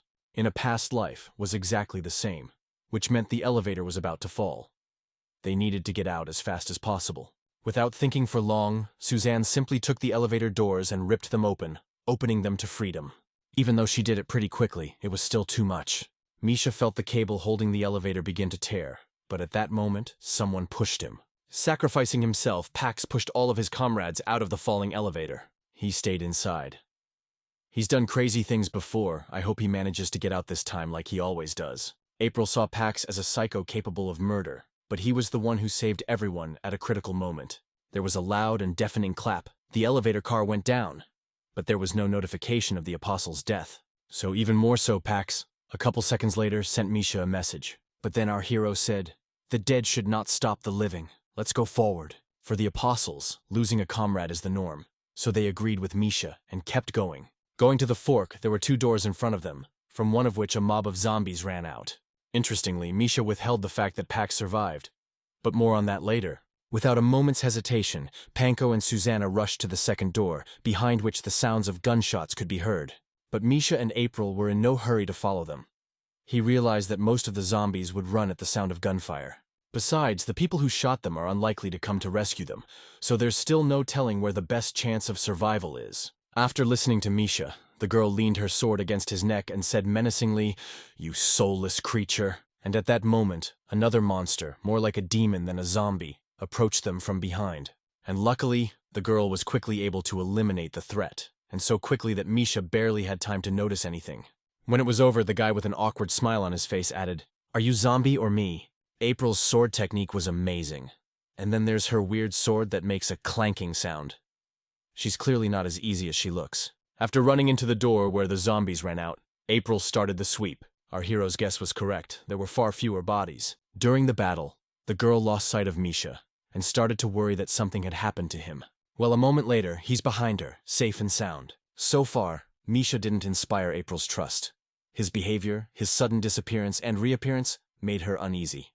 Went to the phone and the guy picked up the receiver and started talking to someone. "Are you part of the team sent to the anthill to capture the original C virus sample? How's the situation over there?" It doesn't matter where you are. Hurry up, I'm in a hurry. Roger that, Blue 98 Avenue. Stand by for help. After this conversation, our hero would get side quests. He needed to protect the target until he arrived at the safe zone. If successful, he would receive 1,000 death points. In a previous life, he had already tried to complete this quest, but couldn't because there's a big trap in it. Putting in the tube, Misha jumped on April, knocking her to the ground. If you end a conversation without waiting for the person on the other end of the line to finish their message, you will be attacked by a monster lurking nearby. In a past life, 2 apostles from our hero's group died because of this. Because of that sudden fall, April hit her head hard. But luckily nothing was serious. She was able to walk on her own and was even ready to fight. After making sure she could move on her own, Misha asked her to run away. But the girl was not the type to abandon her comrades in distress. While they were having an argument, the monster's on the attack. As our hero's friend shouted, "Don't be silly. You're running slow. I have the acceleration skill, but I won't leave you." They have no problem killing this demon with just the 2 of them. But the problem is that it's an unusual monster. It has a special skill called awareness. And once he's dead, he'll attract more demons to this place. Also, our hero tells her not to get distracted by a group of mercenaries who are surrounded by zombies. She needs to get out at all costs on the train. Trusting our hero, April decided to listen to him and do as he said. The most important thing now was to buy enough time. It was absolutely impossible to kill him. Otherwise, it would lead to irreparable consequences. Meanwhile, Panko and Suzanne found themselves surrounded by zombies, along with the very group of mercenaries that Misha warned us about. And directly, running towards the train station, the girl ran into a whole bunch of monsters. And sure enough, she realized it was the fast ones Misha was talking about. She realized that by taking the train she could get out of here and complete the mission. But like I said, she's not the type to just abandon her friends. So he heard voices, and Suzanne, the girl, rushed to save them. And I have to say, she was very successful at it. With her help, the mercenaries were able to fight back and reach the train. Dialed up to the train mercenaries, Suzanne and Panko immediately rushed inside, saving their skins. But April told them to hold out a little longer so Misha could escape with them. However, the head of the mercenary simply ignored her and just pushed her, causing the girl to twist her leg. Throwing the girl to the monster, the same mercenary ordered the driver to start moving. As soon as the train touched down, Suzanne looked out of it, reaching out to pull April inside. But because of her sprained leg, the girl couldn't run. She could already feel the zombie's breath on her back. Realizing that this was her end, the girl tearfully whispered, "Misha, I'm sorry. Did you really think she was gonna die? There's a golden rule. Hot girls never die." Coming to the rescue, even the hero, smiling, asked, "Are you waiting for me? I told you to go and don't stop." By killing a few monsters, Misha gained a few seconds, which was just enough to catch the train. Seeing April and Misha running toward the train, Suzanne opened the emergency exit, so they could climb onto a moving train. If our hero had been even a few seconds late, it would have been impossible to catch up with the departing train. If Misha hadn't had the acceleration, it would have ended much worse. Seeing that she couldn't step on her foot directly, Misha put her in the chair and started massaging her to relieve the tension in her muscles and let them recover. It looked weird from the outside, but I actually stopped better, so she didn't stop him. After which, our hero gave the girl a special demon fat to put on her wounded leg, and after just a couple minutes, no signs of sprains or any other injuries. Despite this, Misha still continued to massage her leg, occasionally going higher. But then, on the roof of the train, there were strange noises. It sounded like someone had fallen. And a few seconds later, the same monster that attacked Misha in the office showed up. It's amazing that this demon could catch up with a moving train. Seeing the monster, the mercenaries opened fire. When she saw it and shouted, "Stop! If you kill him, he'll bring more. Shut your mouth. Be thankful you're still alive. But I can fix it quickly and even play with you afterwards." Presenting a gun to her head, the mercenary replied. Not a second after he said it, he lost his head. After hearing that asshole talking to girls, Misha did what he had to do. To be honest, he would have done it sooner or later anyway. After all, these mercenaries would be nothing but trouble in the future. After seeing our hero kill their captain, the rest of the mercenaries decided to finish him off. But at that moment, Misha put down his knife and pretended to give up. It was just a ploy to distract them and let the monster eat those idiots. Left alone with the monster, Suzanne and Panko suggested running away. But in this situation, it was absolutely absurd. They are on a moving train and have nowhere to run to. Don't panic. Items and equipment are divided into 6 ranks, from low to high: primitive, common, uncommon, rare, epic, and legendary. But there are special types that are outranked and are not on this list. And the ancient sword in your hand is probably an epic cancer weapon. We can cut through just about anything, right? Misha said, grabbing April. A little confused, the girl didn't know what to say, but our hero was right. After getting confirmation of his theory, Misha didn't hesitate a second to turn the girl like a fan, to cut off the wagon. Since you can't run away from the monster and you can't kill it either, it's the only way out of the situation. When Dima realized what had happened, it was too late. He couldn't jump that far, but his venomous tongue reached our heroes perfectly. Fortunately for such a case, our hero has an arsenal of psychic energy. Although the temporary characterization points from Ghost Mist Mountain had disappeared, Misha still managed to break through the shackles and master the psychic power. Without having a high characteristic psyche, it's impossible to use powerful techniques, but now he can still use a small version of those techniques. After seeing the psychic shield, Panko, like an enthusiastic child, asked to be taught the technique, and April, looking at him like a hero, trying to figure out what kind of man he was. After about another 10 minutes or so, the train finally arrived. It seemed like the end of the mission was near, but getting out of the lab was only the first step. And then, at the exit of the train station, our heroes were met by an armed group of soldiers in protective suits. These men ordered our heroes to immediately raise their hands for inspection, when suddenly one of them shouted, "Seize the test subjects immediately. We need to get the original sample of the virus." Simply put, the guys are just a test subject for them, and they're not going to help them. The scientists want to capture them and continue their crazy experiments. When suddenly, from the other end of the station, footsteps began to be heard and were rapidly approaching. When Misha heard them, he whispered, holding back a smile, "You're taking a long time." And the longer they waited, the louder the footsteps became. A moment later, Pax ran out of the darkness without a scratch. He may be crazy, but he's brilliant. Into a suspicious individual, security immediately opened fire. But Pax had a special gift for them. The guy brought a whole horde of zombies with him. Unknowingly, the guards opened fire on the zombies, causing the monsters to turn their attention to them. Misha, Pax gave him some kind of vial and said, "Here you go, just like you asked," and then just kept running off in an unknown direction, humming some old song. The vial the guy gave our hero contained the original sample of the virus. But that doesn't matter now. What matters now is getting out. Stepping outside the railroad station, our heroes received a notification of the completion of the first task in the quest. For Panko, this came as a real surprise. After all, he thought the whole quest was about escaping. But it's more complicated than that. Now our heroes need to complete a group assignment. Complete the kill list. Once safe, Misha set April on the ground and asked her to wait for him. The girl thought they would use the commotion to escape. But Misha wanted to take advantage of the situation to kill. The funny thing is that killing mercenaries only gave 10 kill points and 1 chaos point, but twice as much for zombies. Misha was surprised that you could also get chaos points for killing people. In just a few minutes, our hero killed over 100 targets, half of them human, and for that, he only got 1,000 kill points. Tower has once again increased the difficulty of the quest. This time the number of kill points for people is less than 1/10 of his past life. Looks like we'll have to come up with something else. Misha finished killing and started looking for Pax, but no one saw him. He disappeared just as suddenly as he had appeared. Wanting to find him, our hero sent the guy a text, but Pax just ignored him, seeming to take offense to our hero. Walking into the women's restroom, the guy got a system notification that the system had taken 2 charisma points off him. But a man like him didn't care much about charisma. Meanwhile, our heroes were trying to escape from a mob of zombies. Suzanne couldn't help but notice that Panko, despite his lush form, is quite fast. Running up to the only building where the windows were burning, our hero shouted, "There's a side mission point ahead." And this building was located at 98 Hay Street. The main target of their mission was inside the school. They needed to make sure that target got into a safe zone.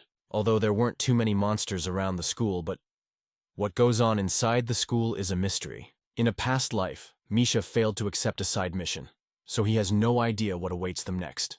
At first glance, there were no monsters in the school. The lights were on, and the general impression was that there were people here. Wandering the empty corridors, Panko heard sounds coming from one of the classrooms. He was curious, and decided to look through the window on the door to see what was going on inside. And at that moment, a zombie rushed at the door. From the sudden appearance of the monster, the guy fell to the floor and started squealing like a little piggy. Inside that classroom, there was a whole group of zombies. And when the boys looked closer, they saw that they were children. When suddenly a rough male voice came from behind me. "What are you doing here?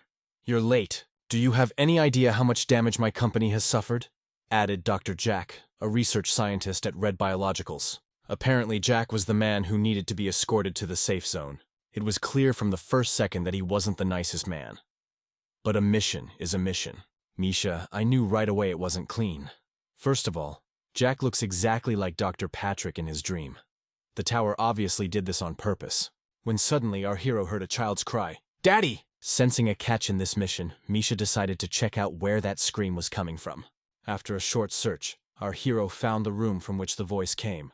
Something inside told the guy he shouldn't have opened it. Nevertheless, the guy did it, and saw that the little girl was chained to a medical chair. Apparently, she was undergoing the demonic transformation process. Taking the first step forward, Misha felt a gun to his head. "I told you not to go anywhere, didn't I, naughty boy? You thought you could fool me? You're not in our company!" Dr. Jack shouted furiously. Jack was the very man who put our heroes in the research center anthill. Apparently, the tower wanted to screw around by giving such an idiotic side mission. Dr. Jack was developing the perfect biological weapon. In the course of his experiment, more than 10,000 adults were killed. So he decides to use teenagers as test subjects. But in the end, all the experiments fail. And there's a little girl trapped in a chair, his own daughter. Despite her total failure, she still managed to keep a shred of humanity. And since our hero was also his failed experiment, Jack decided to eliminate him by giving him to his daughter. By locking Misha in a room with her, the doctor set her free. But he didn't take into account one simple factor. Misha is not just a man, he's an apostle. Jack decided to go to the rest of the group and kill them as well. Jack whispered, pulling out a black suitcase from his vault. "Of course it will be difficult to get to the safe zone alone, but I have a small supply of Type 2 antidote." Appearing out of nowhere, our hero put the knife to Jack's neck and smilingly added, "Don't worry, you'll stay here." The man didn't expect Misha to be able to get out of the locked room. To save his own skin, Jack offered to disclose about finding a safe zone. According to the man, the safe zone was at the Yuma Public Park. Having received the necessary information, our hero, already in his usual manner, blew Jack's head off. Killing him wasn't really necessary. Misha did it for two reasons. First of all, Jack was a rare bastard, and secondly, because of his suitcase of enhanced antidote. Meanwhile, the other apostles just stood there and waited. From time to time they heard some strange noises, but they did nothing. April was worried that something might have happened to our hero. But after a couple minutes, her worries faded. Misha came back safe and sound. And when asked by the boys where Dr. Jack was, he calmly replied, "He's dead." The guys wondered how this could have happened, since they were supposed to get him to a safe zone. Without hiding anything, Misha told me that he had personally cut off his head.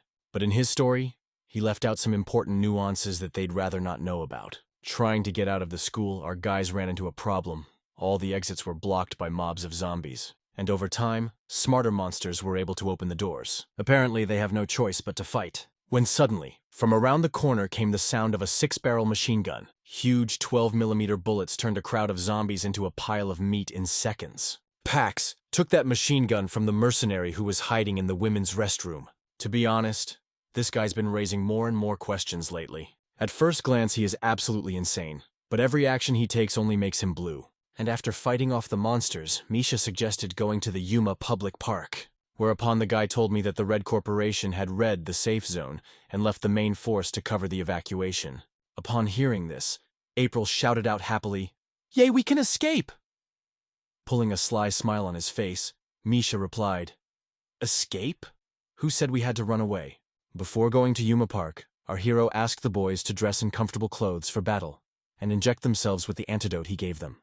Meanwhile, in Yuma Park, a group of military personnel evacuated valuable scientific research, and in charge of the operation was a girl named Vicky, former professional military. Right in the middle of the mission, Vicky was reported to them that another group of survivors had arrived. It's suspicious that the Red Company is evacuating the survivors after all. They are the ones who caused this disaster. Upon meeting our heroes, Vicky offered to escort them to the rest area. After arriving at the safe zone, Panko and April had a question. How did they finish the mission now? Smiling slyly, Misha replied, "Don't worry, you'll find out soon enough." Vicky led our heroes to a small hill that was near the safe zone. When April noticed the huge hole where a pile of corpses lay, she cried out in alarm. "Why did you bring us here?" "What do you mean, why? You must be tired by now, so I want you to rest. Be at peace with all the survivors of the city. Our job is not to protect civilians. It's about making sure we all die," Vicky replied, smiling. After which, a whole squad of armed soldiers appeared, ready to open fire on the apostles at any moment. But at that moment, Misha pulled out the capsule Pax had given him. And smiling, he said, "Twice." After seeing the original virus sample, Vicky realized that our guys were the very test subjects they'd sent to the anthill. First, you experimented on us, and second, you wanted to kill us. So I'm gonna kill you twice. That's a bit much, isn't it? Misha shouted. Using a virus to turn people into zombies. This is the easiest and fastest way to fill the kill table. It all made sense now. That's why our hero asked the boys to carry the antidote a second time. But it was the other thing that raised the most questions. The guys didn't understand how Misha knew that turning people into zombies would help them memorize the kill chart. Seeing April's enthusiastic face, Misha even considered telling them the truth about having passed this test before. But since the end of the mission was near, he decided to keep it a secret and just finish what he started. Breaking the capsule with the original sample C virus, Misha will turn all survivors within a 10-kilometer radius into zombies. All except those who have given themselves an extra injection of the enhanced antidote. After the virus began to spread, Misha whispered, "It's not me that's wrong. It's the world." Thus, activating the skill, Bloodthirsty Disaster.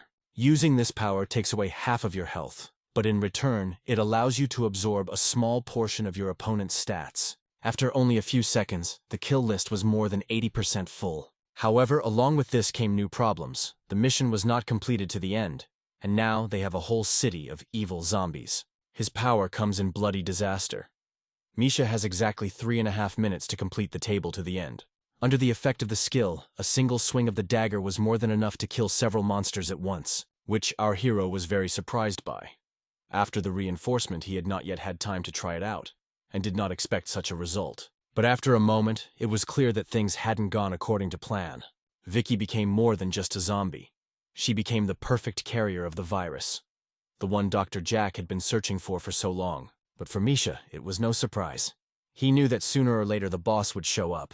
When suddenly April came to our hero's defense, and it was like Vicky was afraid of her. In fact, Misha recognized the girl as soon as he looked at her ancient sword, which gave up a characteristic sound. That's why he was interested in getting close to her. The Jew family who founded the last ruling dynasty, the Dragon Country. And April, a descendant of that same Jew family. It's a pity. But in the future, she will become a traitor. After all, she will submit to the natural disaster and become its henchwoman, as a future villainess. Better to use her as a tool, and turn her against a natural disaster afterward. Vicky, though wary of April, was still determined to tear her apart. But girls, there was a special trump in the fight against the likes of Vicky. A unique skill that is possessed exclusively by members of the Jew family. Spiritual attack weapon. Emperor's Swordsman. When activating this skill, its user summons a huge spirit of her ancestor, who with his blade cuts through just about anything imaginable. In the entire history of the Jew family, only a few demons have been able to survive this attack. While April and Misha were distracted by the fight with Vicky, Suzanne and Panko needed to deal with the remaining zombies. And to be honest, even though they had some skills, they weren't particularly strong. They weren't on their own, though. They had Pax with them, and his 600th friend, who was grinding up the zombies like a meat grinder. But Pax wouldn't be Pax if he just shot all the zombies. For some strange reason, the guy wanted to kill them with his own hands, without any weapons. Lunging at one of the zombies, Pax began to gnaw on it, just as he had done in the previous mission with Sartan. Didn't miss the opportunity. Panko grabbed his machine gun and was ready to open fire. And just then, a zombie attacked him. The guy thought his star hour had arrived. Pulled the trigger. The machine gun started spinning rapidly, and that was it. Now it's clear. Pax abandoned the machine gun because he ran out of ammunition. Bloodlust absorbs 20% of certain characteristics from each target killed, along the lines of agility, psyche, and strength, condensing one level of bloodlust. After using bloodlust, independently distributes all received characteristic points. Turning people into zombies is treated as killing the living. Now all balls of light above zombie heads are temporary characteristic points that Misha can absorb. But bloodlust can only increase up to level 5. In other words, our hero must find the 5 monsters with the most character points to absorb. It's enough that Vicky adapted perfectly to the virus and wasn't found murdered. And while Misha was thinking of a plan, he had exactly 2 minutes left, while Bloodthirsty Disaster was in effect. By the way, Vicky still managed to resist the Emperor's Swordsman. While surprising, it's rather predictable. She is, after all, the boss of the mission, and defeating her shouldn't be so easy. With her tentacles, Vicky was able to stop the ancient spirit. Apparently, April grossly underestimated her. In addition to the slashing blade, The Emperor's swordsman must exert incredible mental pressure on the opponent, but that's not what's happening now. Vicky's suppressing him, and successfully at that. In the end, the demoness completely suppressed the strength of the Emperor's swordsman and captured him, and then destroyed it, depriving April of her greatest asset and her only hope. In addition, after killing the Emperor's swordsman, Vicky absorbed him and became even more dangerous. As suddenly she screamed, "I've consumed it at the last drop, but it's not enough, still not enough." After which Vicky mutated into the Empress of Torment. She got horns and wings. It's hard to imagine what she's capable of now. Losing the spirit of her sword, April froze like a statue. Suzanne saw this and came to her aid. In addition to her phenomenal strength, the girl had one more thing. Her body was incredibly strong. Meanwhile, Panko and Pax are fighting regular zombies. Pankoa was only helpless at first glance. In fact, he had a very interesting skill of igniting fat. When activated, the guy could create fire vortexes around himself by expending his fat. When he saw Susanna lying at his feet, the boy shouted in surprise, "Hey, why are you lying down?" In response, the girl only whispered, "From behind." Panko activated the fat attack skill in time to see the attack, thanks to which he was able to repel the attack. It's interesting. All this time he seemed completely useless, and now it turns out he has a whole arsenal of highly ranked skills. Meanwhile, Misha had already absorbed the 4 light spheres with the most characteristic points and reached the 4th level of Bloodlust. Except they're all regular people and they didn't get any big performance points from them. Realizing they couldn't defeat Vicky alone, Misha suggested ignoring the regular zombies and concentrating on her. Without a second thought, the guys agreed to his plan. Suzanne took the role of the main tank, April the attacking link, and Panko the all-purpose fighter, while Misha decided to take on the role of assassin by activating Shadow. Vicky was completely confident in her superiority. In addition, she needed to eat to maintain her strength. As expected, Monster grabbed all the guys in a matter of seconds. They didn't even have time to get close to her. At this point, Panko hoped for Misha's help, but he was nowhere to be found. Vicky decided to eat the most appetizing one first. Despite her bloodthirstiness, she thought long and hard about whether to start with the head or the hands. Taking advantage of the moment, Misha snuck up behind her and chopped her head off, followed by a weak tentacle's grip, and the boys were able to get out. Once he was safe, April screamed, "Oh my God, he's so brave, he defeated such a monster all by himself." Panko said with a surprised look on his face, "You're not confused, he was using us as bait. But whatever it is, apparently they're not done yet." With one of her tentacles, Vicky impaled a regular zombie and began sucking the life out of it. The energy absorbed was enough for A to regrow his head. Sunday, Vicky screamed, "You bastard! How dare you cut off my head! I will tear you apart for this." And the best part is that she said, "Look at the Panko." The resurrection of Vicky was not something unexpected for Misha. So far, everything's going according to his plan. All he's been doing is buying time and waiting for someone to show up. Thanks to his skill, the guy withstood Vicky's blows, but there wasn't much fat left. Coming out of the shadows, Misha said, "Hey Pax, you okay in there?" "Yo bro, I'm awesome!" Pax shouted, scattering the zombies in every direction. To the rest of the apostles, it was amazing that he was still alive. But the question they had the most questions about was another. Why there were so many syringes of antidotes in it. Pax spent all that time fighting zombies and managed to gain 20 characterization points. Bloodlust can only accumulate up to level 5. Mobs in this world are too weak, because even activating Bloodlust, Misha gets a measly drop of characteristic points from them. After the elevator crashed, our hero didn't see the Pax's death notification, so he was sure he was alive. Then told him via chat where the original C virus and a large amount of prepared antidotes were located in the lab. The plan was to let him get infected and then reduce him to a half-human, half-zombie state with a large amount of antidotes. By using it, Misha was able to gain a large amount of characteristics for his thirst for death level. The soldiers were infected with the virus and bitten by Pax, but the kill counted against our heroes. Realizing what was going on, Suzanne accused Misha of being an inhuman bastard, for taking advantage of a friend. Of course, if we look at this situation from the moral point of view, Misha did wrong. But on the other hand, without his power, they can't get out alive. And April was in complete agreement with our hero. She saw Misha inject the Pax with an extra dose of antidote to help him fight off the virus. The girl realized that Misha had calculated everything in advance, and was doing it to save the whole group.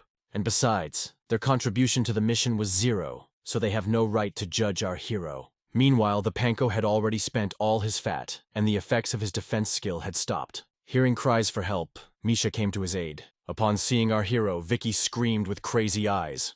Finally he showed up. "Try to cut me now." "Whatever you say," replied Misha. The remaining time of the bloodthirsty calamity action is 3 seconds. By activating Bloodlust, our hero got a boost to Psyche, pumping it to the max. Compared to the temporary characterization points on Ghost Mist Mountain, these would be too few.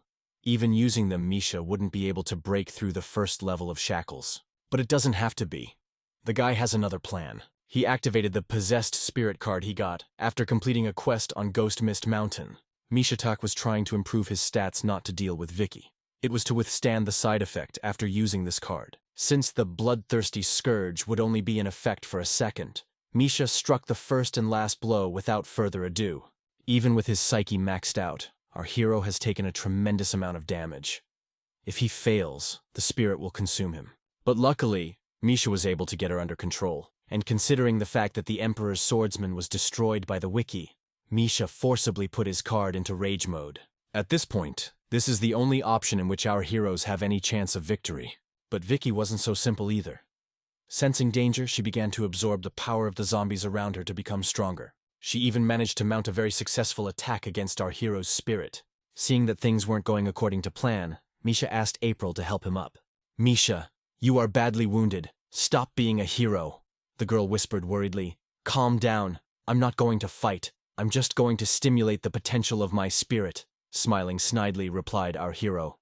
Invoking the spirit of her daughter, Misha shouted, "Hey you, what do you think will happen to her if you lose?" Seeing her daughter in danger, the demoness became mad and entered a state of berserk. Now all of her characteristics have increased, and her skills have become even crazier. And to make it work for sure, Misha threw the girl right to Vicky. He's crazy. If anything happens to that girl, the demoness in red will go crazy, and Misha will lose control of it, and then they'll all be finished. But if it works, they can all get out alive. With his actions, Misha has put everything on the line. But honestly, they have no other choice. It's worth saying he's not crazy. He's got it all figured out. In a berserk state, the damage the demoness does is insane, and even Vicky's constant recovery can't keep up with it. In other words, the damage she takes exceeds her regeneration. And a moment later, Vicky felt it. The demoness was tearing her body apart. And in the end, her body just couldn't take it. And Misha got a notification that he was credited with 200,000 kill points. He hadn't killed this boss in his previous life, so getting this amount of kill points was a surprise to him. Now they just have to wait for the tower to bring them back to the real world. When suddenly April whispered in a trembling voice, "Misha, what are you going to do with them?" Having lost their primary target, the demons decided to pounce on Misha, but to their surprise, their bodies were petrified, after which they're back on the map. Just so you understand, spiritual cards are incredibly rare, and they're usually disposable. So when they saw that our hero had brought the spirits back, the apostles were speechless with amazement, especially April, for she had lost her spirit. Due to incorrect use of the red and white card, Misha received a modified Raging Demons card. Before using it again, he must enter the inner world of the card and calm the spirits. And the reason April won't be able to use Emperor's Swordsman anymore is because her card was disposable, unlike Misha's card. April Ju, a future family traitor and one of the 8 shadows, a henchman of the natural disaster. Perhaps by following it as a path of introductory thread, Misha will be able to learn much more about the traitors lurking in future human camps. Noticing the way Misha stared at her, April thought he was in love. So the girl asked where he lived so they could meet up after they got back to the real world. "Well, here's the thing. My house blew up," replied Misha, smiling. After these words, the mission ended. Passing grade, Ace. At the end of the quest, our hero rose to the 12th level. He became available to such functions as forum and exchange. As a reward, all characteristics except charisma increased, and luck went into the minus. Also received 1,900 death points, 3 antidotes, and 6 status cards. Bullet deflection and dynamic vision, because Misha used the world's only improved copy of the antidote. He successfully adapted to the C virus. This allowed him to change his DNA structure and strengthen his body. The bloodthirst factor has been obtained. Being in a transitional state, the tower offered our hero to spend some death points to restore his psyche. Without much thought, Misha agreed. Besides, full recovery only took 10 points. In the time our hero spent inside the tower, only a few minutes passed in the real world. So he went back to the still burning apartment, for which he got 40 points of chaos. And then the guy noticed that all that was left of Michael was a modified prosthetic eye. He was freaked out by the fact that he got his chaos points in the real world. That means no matter which world he kills people in, chaos points will be awarded for any kill. Looking at Misha's burning apartment, Molly felt pain, as if she had lost someone close to her, even though she had only known him for a few hours. She didn't understand why a stranger to her would sacrifice himself for her. Suddenly she screamed, "You idiot! Why did you do it? Hey, it's nighttime. Why are you shouting like that? You'll wake people up?" Misha suddenly appeared behind her back with a smile on his face. Seeing our hero, the girl could not believe her eyes. She was sure that at the time of the explosion he was in the apartment, but there wasn't a scratch on him. Even his clothes were spotlessly clean. A little embarrassed, our hero whispered, "I killed someone before that. I didn't think the enemy would get to me so quickly. So now I'm going to need your help." "Idiot! Didn't your mom teach you to be polite to people who care about you?" Molly shouted angrily, trying to kick Misha. I mean, it was pretty predictable, but it's still nice that she cared about him. Now the girl was still denying her feelings, for it was very strange to fall in love with a stranger whom one hardly knew. Trying to understand what was going on, the girl asked, "Why did Misha kill that guy?" Of course, our hero couldn't tell her that he'd done it for her, so he just said it was the right thing to do.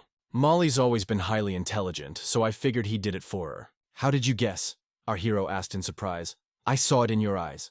Holding back tears, the girl replied. Having realized everything, Molly wanted to know who they were in each other's future. But in response, Misha only mumbled something inaudible and offered to leave. "But how can we leave? Your apartment. Don't worry, the Xiao family will take care of everything.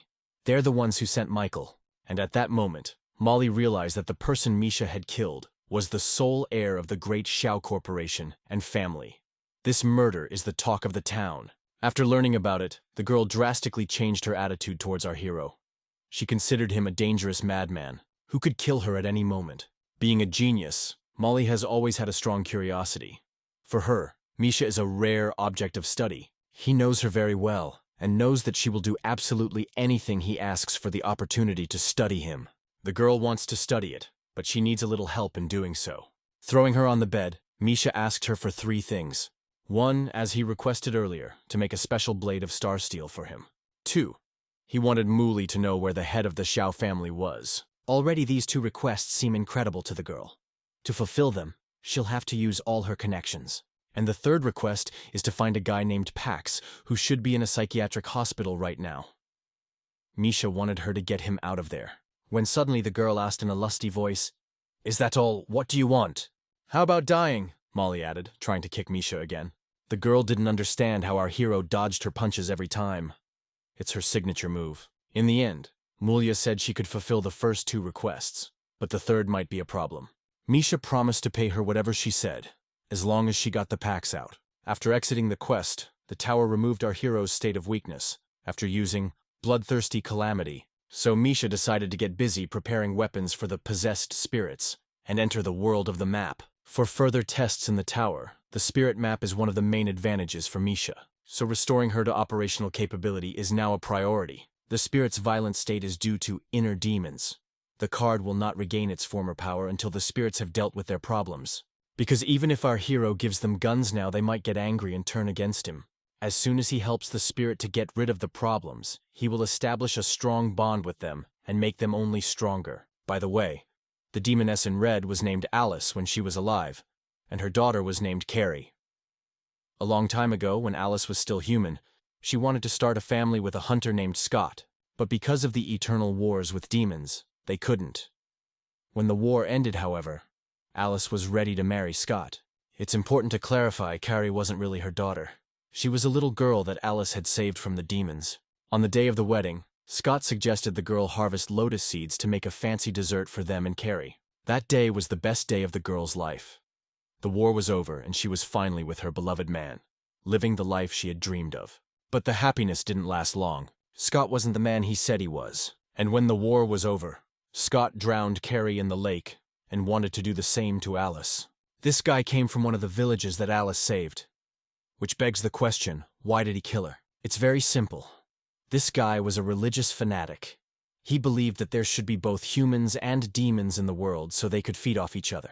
And according to ancient legends, the lake he dumped the girls in was home to an ancient demon who could turn people into his own kind. But this time it's going to be different. Waiting for the right moment, Misha killed Scott by gutting him like a piñata, when suddenly a gentle female voice sounded from behind. Master, what will you accomplish by killing illusions? Hearing a familiar voice, Misha turned around. Before him stood the goddess of submission, who he killed in a past life. And to clean up all of my progress, he did. Oh, I see the confusion in your eyes. Don't worry, I'll kill you soon. As I recall, you were in a similar position at the time, when you slit my neck. Now it's my turn. After a little thought, Misha replied, I didn't know that a disaster system module could come to life. How did you realize? The goddess asked worriedly. It's very simple. She called Misha Master, and the only one who can take the form of a goddess and call him that is a disaster module. Pushing the girl away, Misha wanted to continue what he had started and save Alice. But this demoness in every way possible tried to stop him, offering various comforts. Seeing our hero just walking away, the girl asked him why he didn't save Alice from the lake, because that way she would become a demon. But the guy didn't see the point, because if he jumped into the lake, he risked becoming a demon himself. And besides, after getting her out of the lake, Misha is unlikely to deal with her inner demons. Plus, according to the map description, Alice's inner demon spread its influence over the entire village while she was alive. When suddenly, Misha slit the throat of one of the locals. The rest of the people were outraged that a foreigner would allow himself to do such a thing, to which our hero slit their throats. Watching this, the hologram of the disaster module shouted enthusiastically, Apparently, my current master and past mistress are equally cruel. However, it wasn't quite like that. These people were just illusions created by Alice's inner demon, and the natural disaster was killing real people. After a little thought, the girl said, So, do they have to kill them? You said you were different from my former mistress. That's right. She's a vile creature. And I killed the non-existent people who betrayed Alice for their own sustenance, answered Misha. Misha noticed one peculiarity. Alice's inner demon reflected on all the inhabitants of the Shadow Puppet Village, is the world of the inner demon. With the exception of Misha and the hologram module, everyone else is her inner demon. The villagers are the object of her revenge, and her inner demons. The original plan was for our hero to make all the people redeem themselves to Alice. But he decided to go the other way and just kill them all. As the moon rose, a sinister demon in red appeared over the village, eager to kill all those who had deceived her. But instead of frightened people, all she saw was a mountain of corpses with a guy sitting on top of it. The system module noticed that Misha had unusual feelings for her, as if he wanted to put her out of her misery. Seeing all those corpses, Alice's demon froze with a pouty face. This strange behavior was explained by the fact that Alice is a demon who has had enough of revenge madness. But all her objects of revenge have already been killed, and she doesn't know what to do now. And in such a situation, Misha thought of nothing better than to ask, I assume your inner demon has been destroyed. To which Alice descended to the ground and replied, Beloved, please be quiet. The fact that she recognized him was already good news, so it's okay. When she came to her senses, Alice wanted to thank Misha for saving her a second time.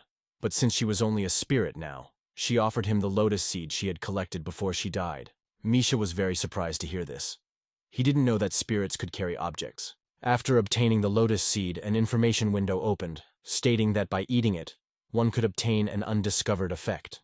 Of course, at first glance it looked like an ordinary seed, but Misha was sure that there was something more hidden in it. So it didn't take long for the guy to decide to eat him to discover his secret. After swallowing it, Misha immediately felt the effect. His body and mind were transported to the secret realm of the lotus flower. The secret realm of the lotus flower is a floating island born from an unremarkable lotus seed and exists in the host's body. The host can enter and exit the secret realm of the lotus flower at will with the help of a divine creature to do things like planting, mining, and exploring space. In other words, it's a whole world under Misha's control, where he can do whatever he wants. The Apostle's standard inventory could only hold a few items, but Alice gave our hero the whole world. Alice was incredibly touched that Misha accepted her gift and wasn't even afraid to eat it. It was priceless to her. In her world, raw lotus seed is poisonous, so when Misha ate it and fell into a trance, she thought he was dying. And she wanted to suck that seed out of his mouth so he would live. And the moment their lips touched, Misha woke up and realized he was kissing Alice. Naturally, the girl thought that she had saved her lover, and the thought made her eat better. When suddenly Misha said, "And your lips are so much sweeter than any candied lotus seed," he decided to praise her since she was his spirit, so that Alice would not rebel against him in the future. Feeling in our hero a kindred spirit, the girl finally got rid of the inner demon that tormented her. After which, Alice bent her knee and took the Pledge of Allegiance. Having resolved the issue with the demon, Misha returned to the real world. Upon opening the system window, our hero noticed something interesting. The natural disaster module changed its status from damaged to slightly repaired, most likely because Misha replaced some damaged skills with new ones. Especially after saving Alice, Misha got another skill fragment. After a short thought, he decided to use it to create a new, unique ability. After synthesizing, Misha gained the skill Rank A, the Art of the Assassin. Effect: significantly ignores the defense of living carbon creatures, having a particular effect on defense skills. While Misha was thinking whether to improve this skill, he received a new message from the actor. There was only one word in it: help. Whatever it is he's got going on, but apparently it's something serious. In his previous life, the actor lived the ordinary life of an apostle and did not get involved in anything. Apparently Misha's rebirth changed his destiny, is one of the reasons why our hero is so attached to this guy. Because he's the reason Pax became what he became. Pax is reportedly in a city psychiatric hospital. It's a pretty run-of-the-mill place, with no serious security or anything like that. However, strange things often happen in this hospital. There's even a legend among the staff that the ghost of a tortured patient walks the halls of the hospital at night. However, this is just a legend, and it has nothing to do with the truth. Although nothing supernatural happens in this hospital, there is something special about it. And it's incredibly cruel doctors. And one of those doctors was a girl named Nasty. When the guard saw Nastya in the empty corridor, he was very surprised. After all, a serious murder had recently taken place not far from the hospital, when suddenly, for some reason, the guard decided to revisit the news. And what was his surprise when one of the murdered was a young woman doctor who worked at this hospital. But his surprise was nothing compared to the horror he felt when he read the name of the murdered Nastya. It turns out he just saw a ghost, which means the legend has come true. After a couple days, our hero arrived in the city of Hayton, which is considered one of the largest in the country. This is the town where the actor's mansion is located. As suddenly, a courier delivery boy stopped right in front of Misha. A moment later, a man got out of the car and delivered a package for our hero, saying it was a gift from his friend. It was incredibly strange, because Misha had practically no friends, and among those who lived in Hayton, there was only Pax, who was now in a psychiatric hospital. And surprise, surprise, as soon as the delivery truck left, a bound Pax popped out of the box with a small dagger in his teeth. Pax and a star steel dagger. So, Molly had sent this package. The girl not only tracked the bear, but timed his arrival at the Hayton perfectly. The blade of the dagger was a strange color, similar to slow-flowing blood, and has light-absorbing properties, a perfect killing weapon. Given its origin and color, Misha decided to call it Bloody Molly. When suddenly our heroes were approached by a strange girl. She introduced herself as Marcus's agent. Marcus is that actor. Having met our hero at the train station, the girl brought Misha to Marcus's mansion. As soon as our hero crossed the threshold of the house, the actor rushed to his feet screaming for help. Seeing this pathetic picture, Pax smilingly said, "Pathetic loser. You're a psychopath, and what the hell are you doing here anyway?" Marcus answered me. Not wanting to listen to their pointless shouting, Misha asked to cut to the chase. Anyway, the guy asked our hero for help for one simple reason. Marcus was sure he had encountered a real ghost. Of course, it was absurd. After all, ghosts existed only in the inner world of the tower. Nevertheless, in the future, some monsters got out of towers, and natural disasters is an example of that. Anyway, it all started at night 2 days ago. Marcus felt something invisible pressing down on him. That day, he finished filming another show. The set was not far from his house. So he walked. When he returned, it was already dark, and there was not a soul in the street. At that moment, he felt like something was wrong. It felt like someone was looking at him. The sensation made it feel like it was getting closer and closer, and the longer it went on, the stronger the sensation became. But when he turned around, there was no one there. "Look, Marcus, so far it seems like paranoia." "Pax, put your pants on," Misha said with a heavy sigh. "I know it's stupid, but I can still feel that look on me," Marcus shouted, waving his arms. In general, after filming, he was very tired, so I immediately fall asleep. As soon as he got to the bed, and around midnight, the guy wanted a drink of water, but when he tried to get out of bed, he couldn't. It was like someone was pinning his blanket down. "There's no ghost. You're just weak," Pax shouted with laughter. "Don't look down on me just because you're stronger," the actor replied. "So far, it looks more like sleep paralysis than a ghost. And besides, Marcus has never seen this ghost before. And besides, The guy felt the presence of this ghost as soon as he fell asleep, which only added to the arguments in favor of sleep paralysis. After hearing the whole story, Pax advised Marcus to stay awake. However, Misha did not reject the possibility that it was indeed a ghost. After asking a few more questions, our hero found out that it was a female ghost and that it did not cause any damage to the ability. And then he said, "Listen, what are you unhappy about? A female ghost sneaking in at night while doing no harm." If you thought about it that way, there was really no reason to panic, but Marcus still felt uneasy. When suddenly the front doorbell rang. Marcus's secretary hired another supernatural specialist before the actor called Misha. The guy was a little embarrassed that this had happened, but he still wanted to deal with the situation. So he let the expert in. This expert was an elderly man called Dahai. At first glance, a common charlatan seen on TV. Dahai introduced himself as the 98th disciple of the Ivory Mountain Spiritual Temple. Whatever that means. Anyway, all this nonsense impressed Marcus a lot. Let's be clear, the Dahai has nothing to do with the supernatural. He's just an ordinary liar. When he saw our heroes, the man said, "What is this world coming to? Even children have started to become machinists." But then Marcus intervened and asked Dahai to go to his room. As soon as the man entered the room, his voice immediately gave away rough and quiet.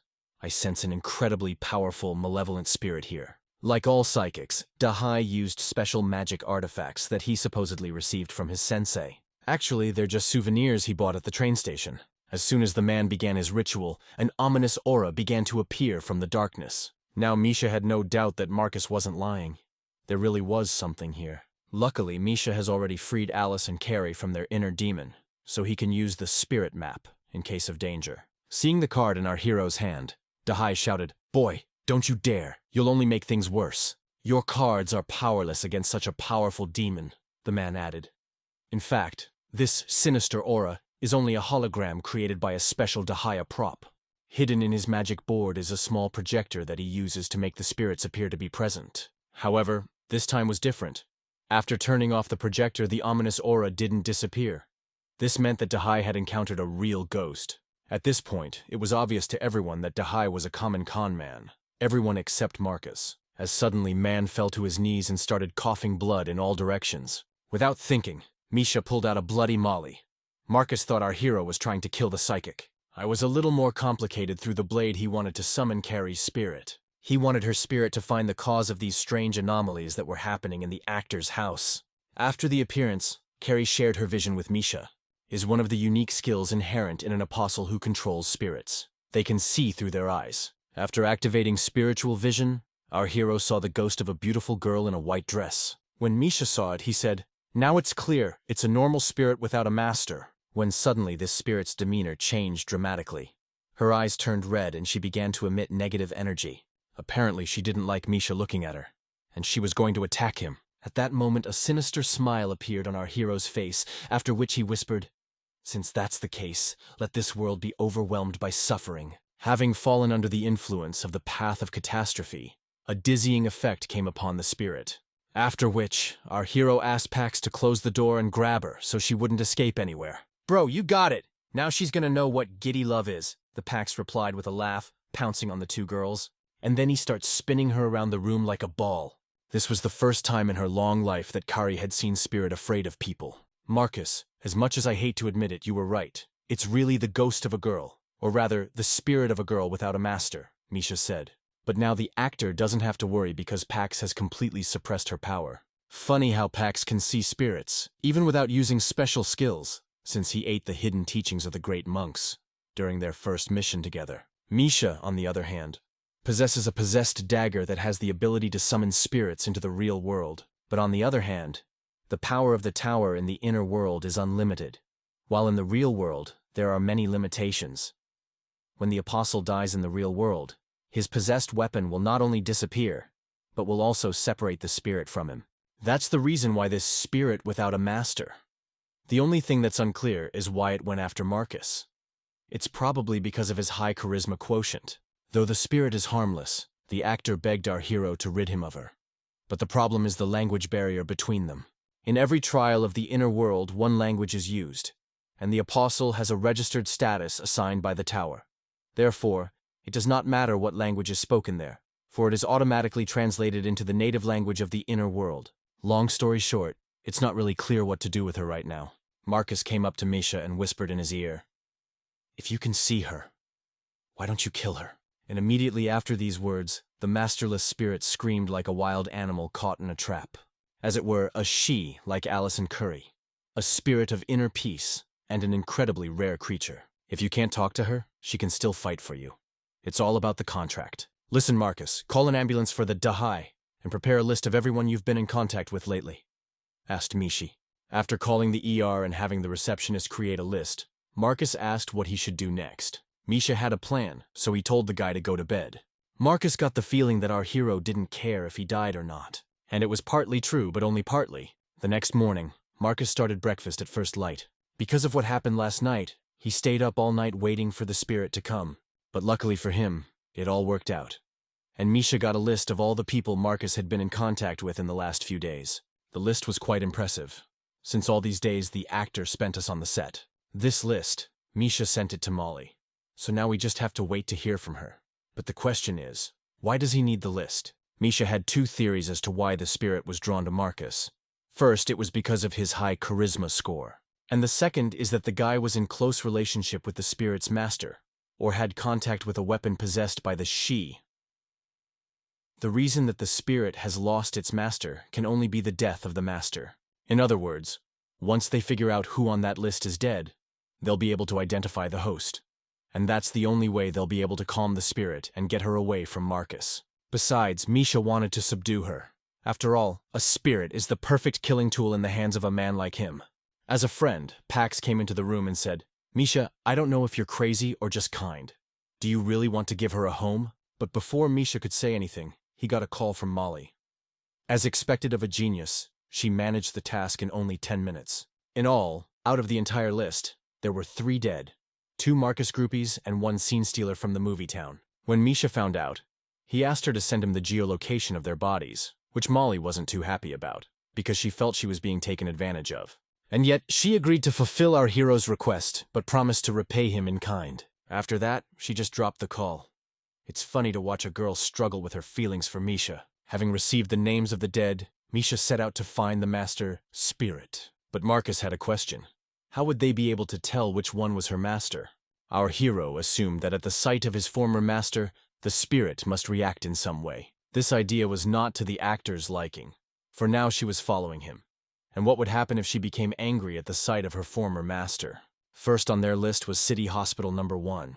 There was the body of a stage manager from the movie town, and apparently he wasn't the master of the spirit. Then they went to the 6th hospital on the outskirts of Hayton, but even there, the spirit didn't show itself at the sight of the corpse. And the last place they needed to check was the Joint Inspection Department, which is not an easy place to get into. So Misha entrusted this task to Kari. Thanks to spiritual sight, Misha can see everything with his eyes, as a look of genuine surprise suddenly appeared on our hero's face. The inside of this building was completely empty. Not even the security room was empty. Without thinking long, Misha and Pax decided to go inside to see what was wrong, because a building like this has to be guarded 24 hours a day, 7 days a week. Walking through the empty corridors, Misha said, "It's strange that no one is here. Perhaps it's due to recent events." "What are you talking about?" Marcus asked worriedly. "Haven't you heard about the serial murders that happen in the evenings?" Smilingly replied our hero, when suddenly there were voices coming from the men's room. "What nonsense! Why did they send everyone to find a serial killer and leave us here?" "Well, it's time to go back, or they'll hear again that we left the workplace and smoked in the toilet," these voices added.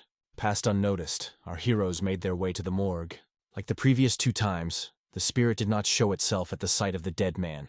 Misha then asked Marcus to shout the name of the deceased loudly to awaken the spirit. But no matter how hard the guy tried, there was no effect. The guy even got desperate enough to get used to the idea that he'd have to live with this spirit for the rest of his life. "Wait, I forgot. There's a language barrier between us. She doesn't understand us," Misha said suddenly. To be honest, it was unlikely that our hero had forgotten about it. It was more like he just wanted to mess with the actor. As suddenly, Misha pulled out a bloody molly. Is he really that crazy that he's going to dissect a corpse? But it was a little more complicated than that. Since the spirit didn't understand them, he decided to play on her feelings. And it worked. Just as our hero almost stuck his dagger into the girl's body, the spirit showed itself. After which, Misha reactivated the path of disaster by putting a fear effect on the spirit. This was to prevent it from attacking them. But fear. It wasn't quite the right effect, so the guy reactivated the path of disaster and applied spirit, confusion. And so that the girl could not resist at all, Misha activated his skill for the third time, completely suppressing her. Now that she's incapable of resisting, you can start. Even for a former demon, what our hero did seemed very cruel. But unfortunately, there was no other way to do it. It's amazing how weak the psyche of spirits without a master is. Apparently, when they lose their master, they lose some of their power. Eventually, our heroes found the former mistress of the spirit. Be that as it may, apostles are human after all, and can die from an accident. But the fact that her body is here suggests that she was the victim of a serial killer. But the question arises whether this serial killer is preying on the apostles or just an accident, when suddenly, there was a mandatory quest for Pax, Misha, and Marcus. The most amazing thing is that it won't take place in the inner world of the tower, but in the real world. Our heroes need to kill an apostle named Nasty. They have 72 hours to do it. In case of failure, the system will take away 10,000 death points. In case of lack of points. Death. This quest raised too many questions. Why does it take place in the real world? And why do they need to kill the apostle? But at least the system gave the name of this apostle. Our hero texted Molly to find information about her, so now we just have to wait for word. And it's still very strange that the tower has an effect on reality. There seems to be some kind of rule to that, and there must be a reason why they give missions to kill another apostle. Besides, the tower has no mind or motives, and it's generally unlikely that any of the apostles would be targeted against it. A few minutes later, Misha called Molly, Nastya, a doctor at Central Hospital, 26 years old, no criminal record. And BTW, stop asking me about dead people stuff, it's really creepy, Molly added. Misha couldn't believe his ears. But it was true. 3 days ago she was found dead in her own house. No external wounds were found on her body. No strange prints were found at the place of death either. The medical examiner ruled the cause of death a heart attack. It all makes sense now.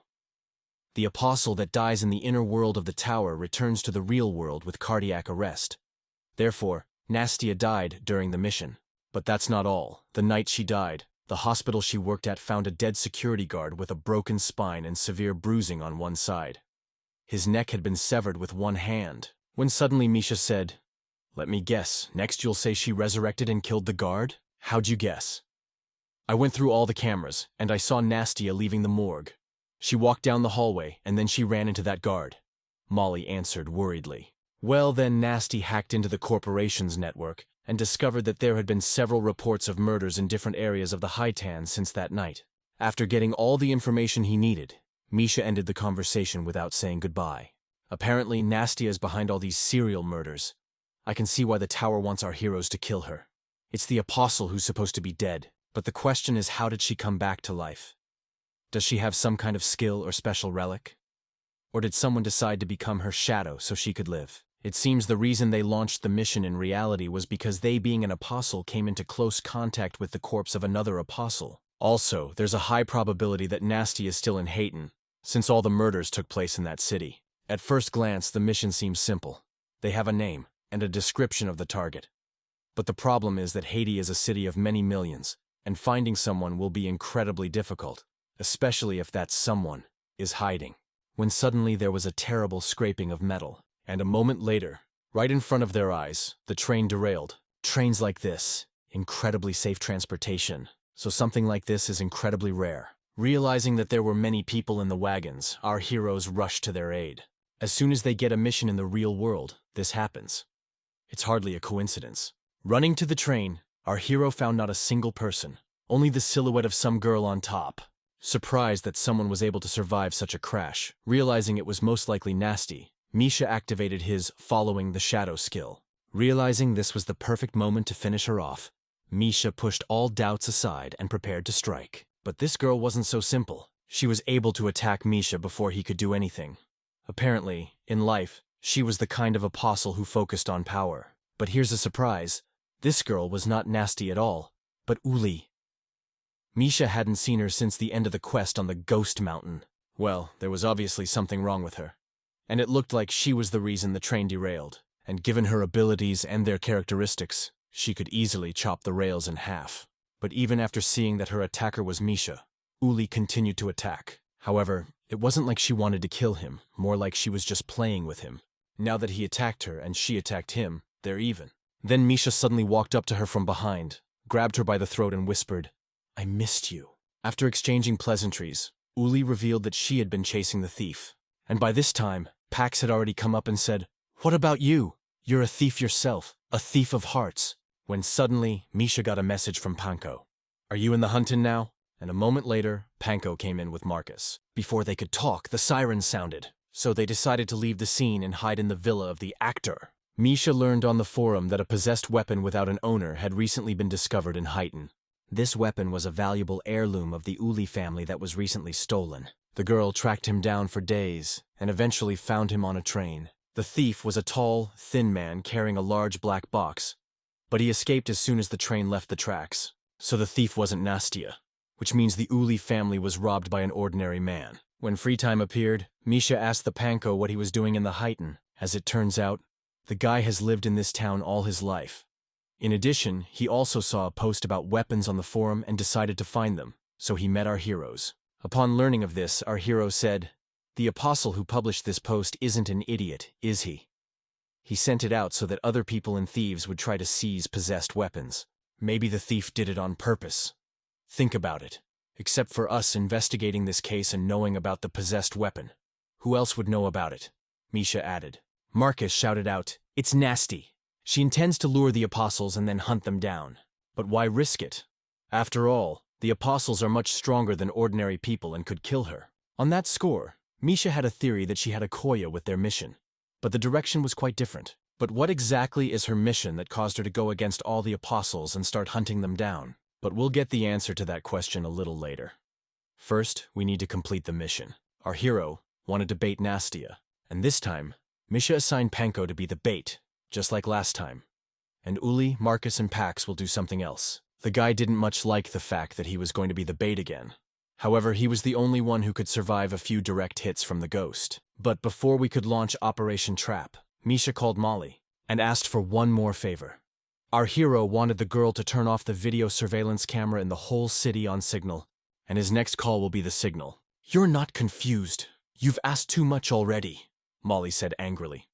"And I thought such a talented beauty like you could do such a thing," Mish added snidely. "I can do this in less than a minute," Molly said and hung up.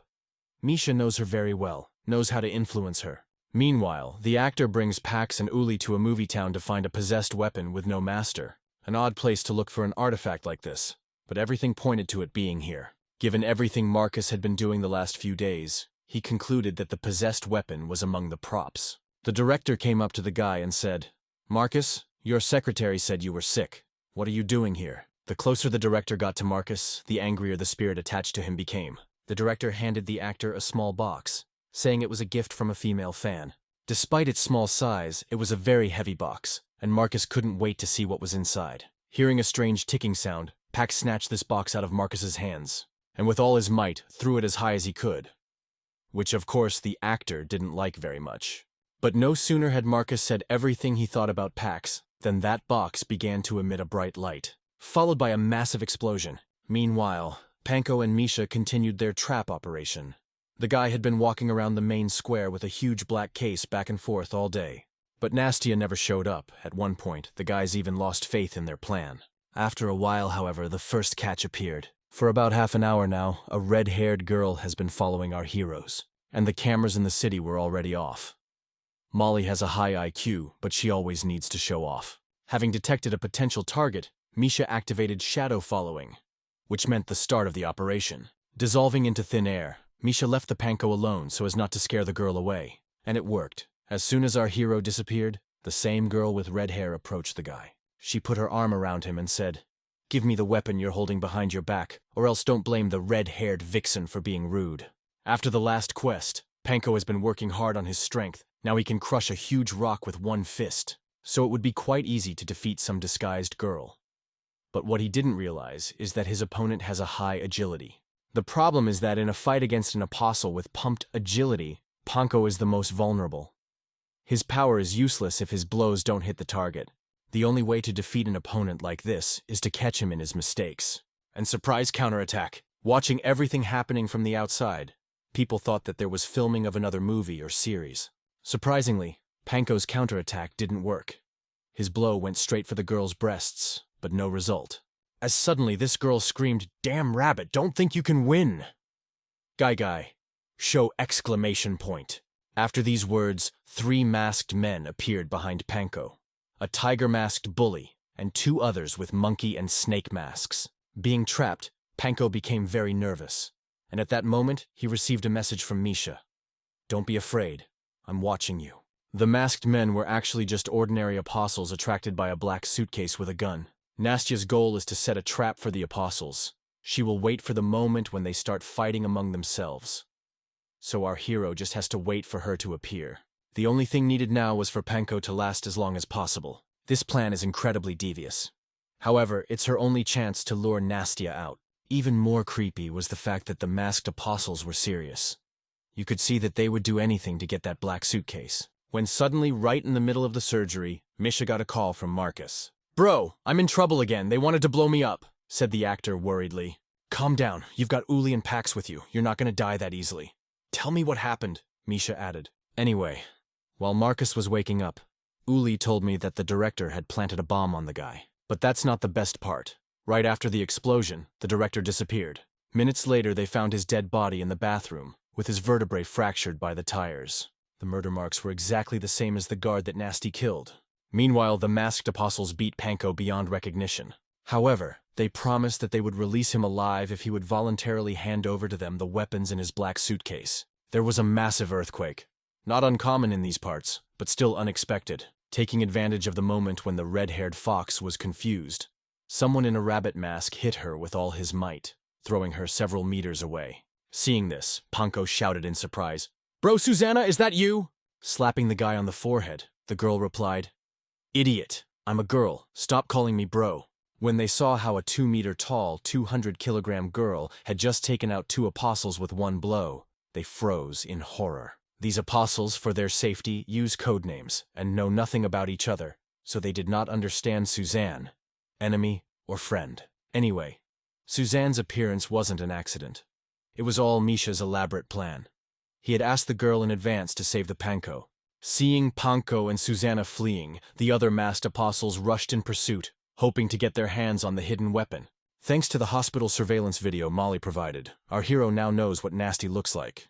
Standing on the highest heightened tower, he can easily detect her thanks to his characteristics. When all of a sudden, Misha got a call from Molly. Alarmed, the girl said, "My grandfather found out that I turned off the cameras at Hateen at your request. I advise you to hurry up and hide as far away as possible.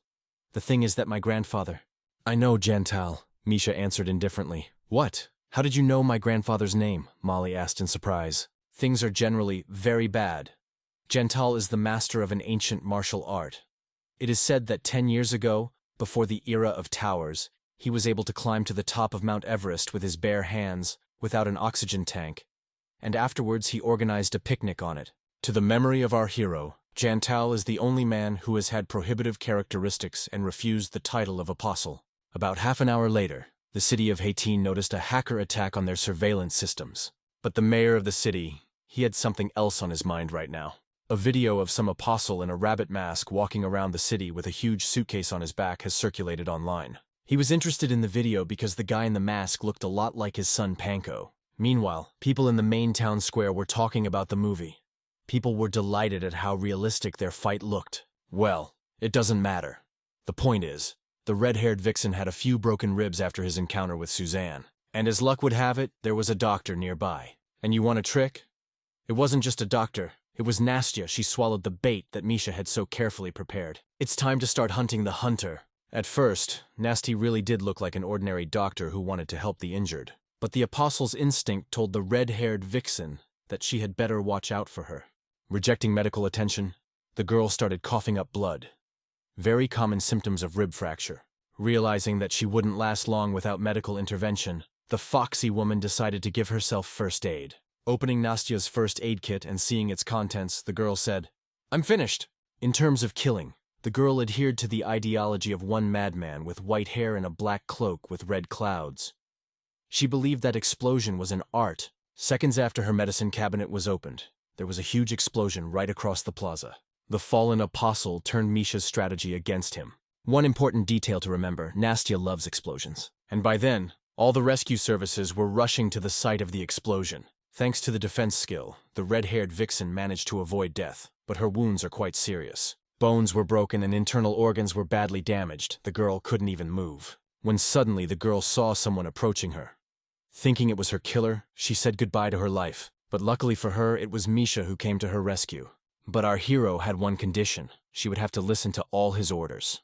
Not wanting to go to jail, the girl agreed. Meanwhile, Suzanne has completely eliminated her pursuers. It seems that since the last mission, she has become even bigger and even stronger. Seeing that they were safe, Misha cuddled up to Alice and Foxy said, "By the looks of it, you've got it all figured out." Funny, I didn't realize Misha had the flying skill. It doesn't matter now, though. Sensing that Suzanne had let her guard down, the masked apostles burst out and started running at full speed in an unknown direction. She immediately rushed after them, but Misha stopped her, saying they were no longer important. Teaming up with the rest of the crew, our hero released Alice into his world. Panko had a lot of questions, and one of them was, who was that red-haired girl? But Misha promised to tell us everything as soon as he reunited with the rest of the group. Arriving at Marcus's house, our hero tells Panko that this red-haired girl is the same vixen who attacked him. And not only did Misha save her, he told her about their plan. Perhaps it was rather rash, considering they had only known each other for a few hours. But Misha was sure she knew everything, right from the start. But it was too early to draw conclusions. He would let Molly find out later. Now Scarlet, acting like an obedient dog. Scarlet is that red-haired vixen, and everything seemed fine.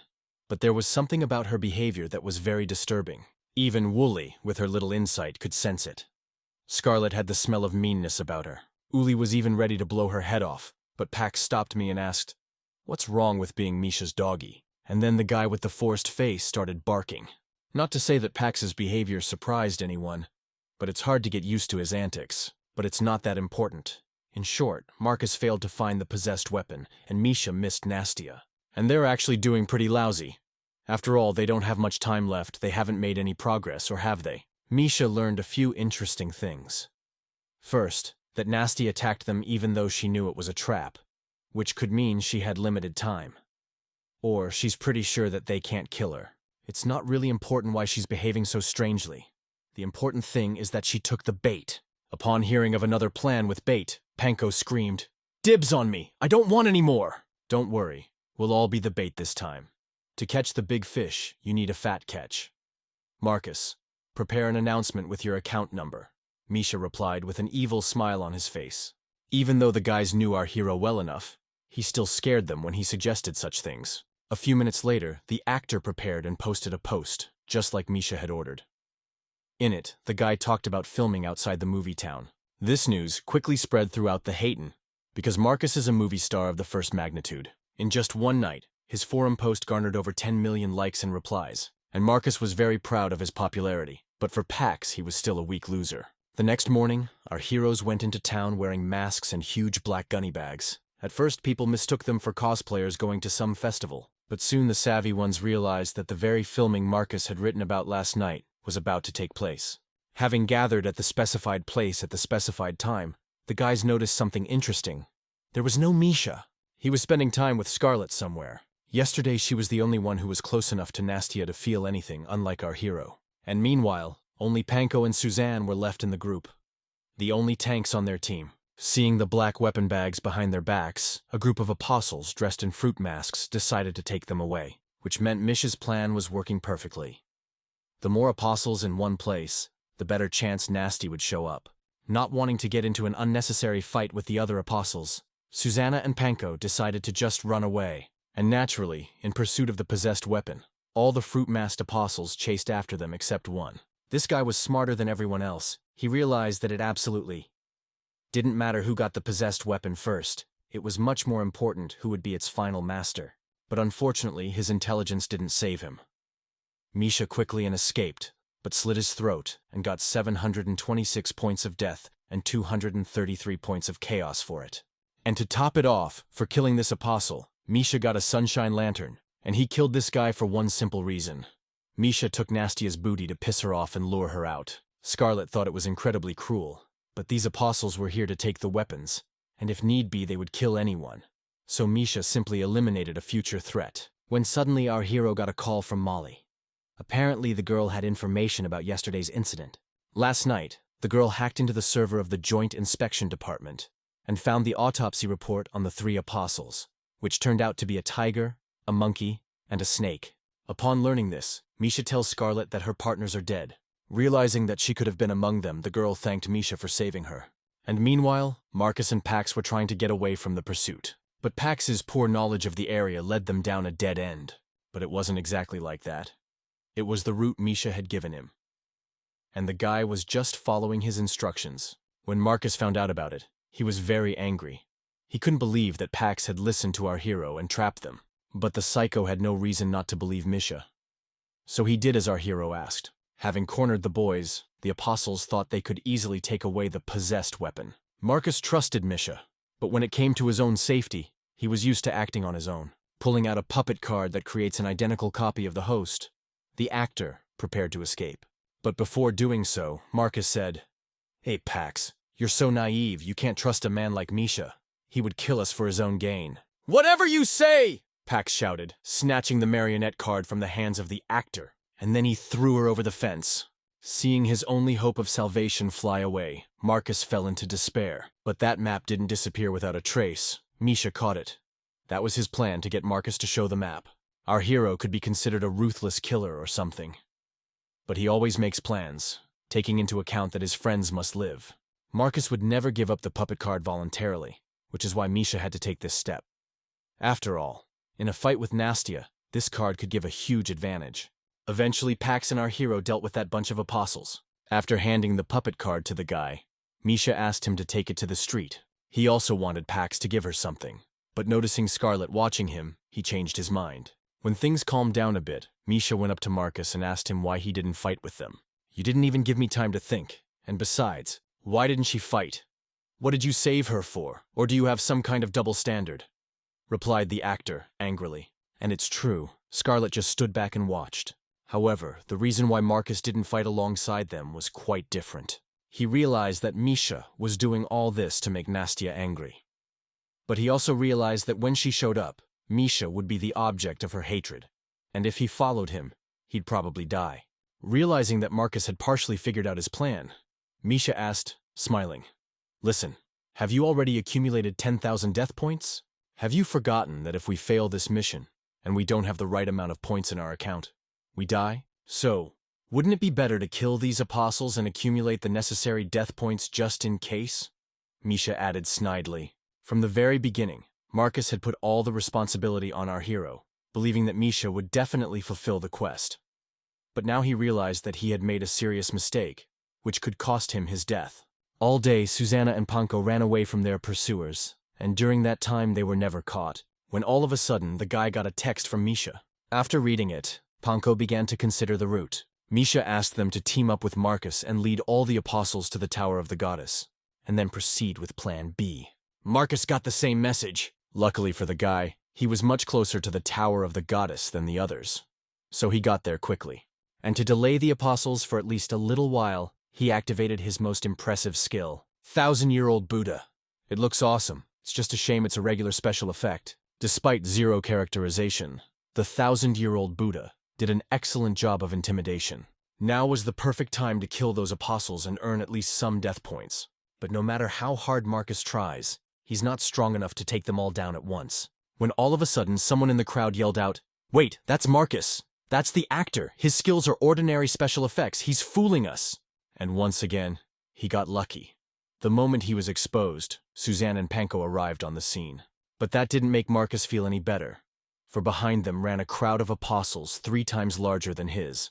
Meanwhile, the Uli had already defeated exactly 50 apostles. But her body couldn't do more than that, she was too exhausted. She was still far from the level of an experienced master. With everyone assembled, it was time to start the hunt. With the boys all around them, they went ahead with Plan B, that Marcus didn't know anything about, so he didn't know what to do.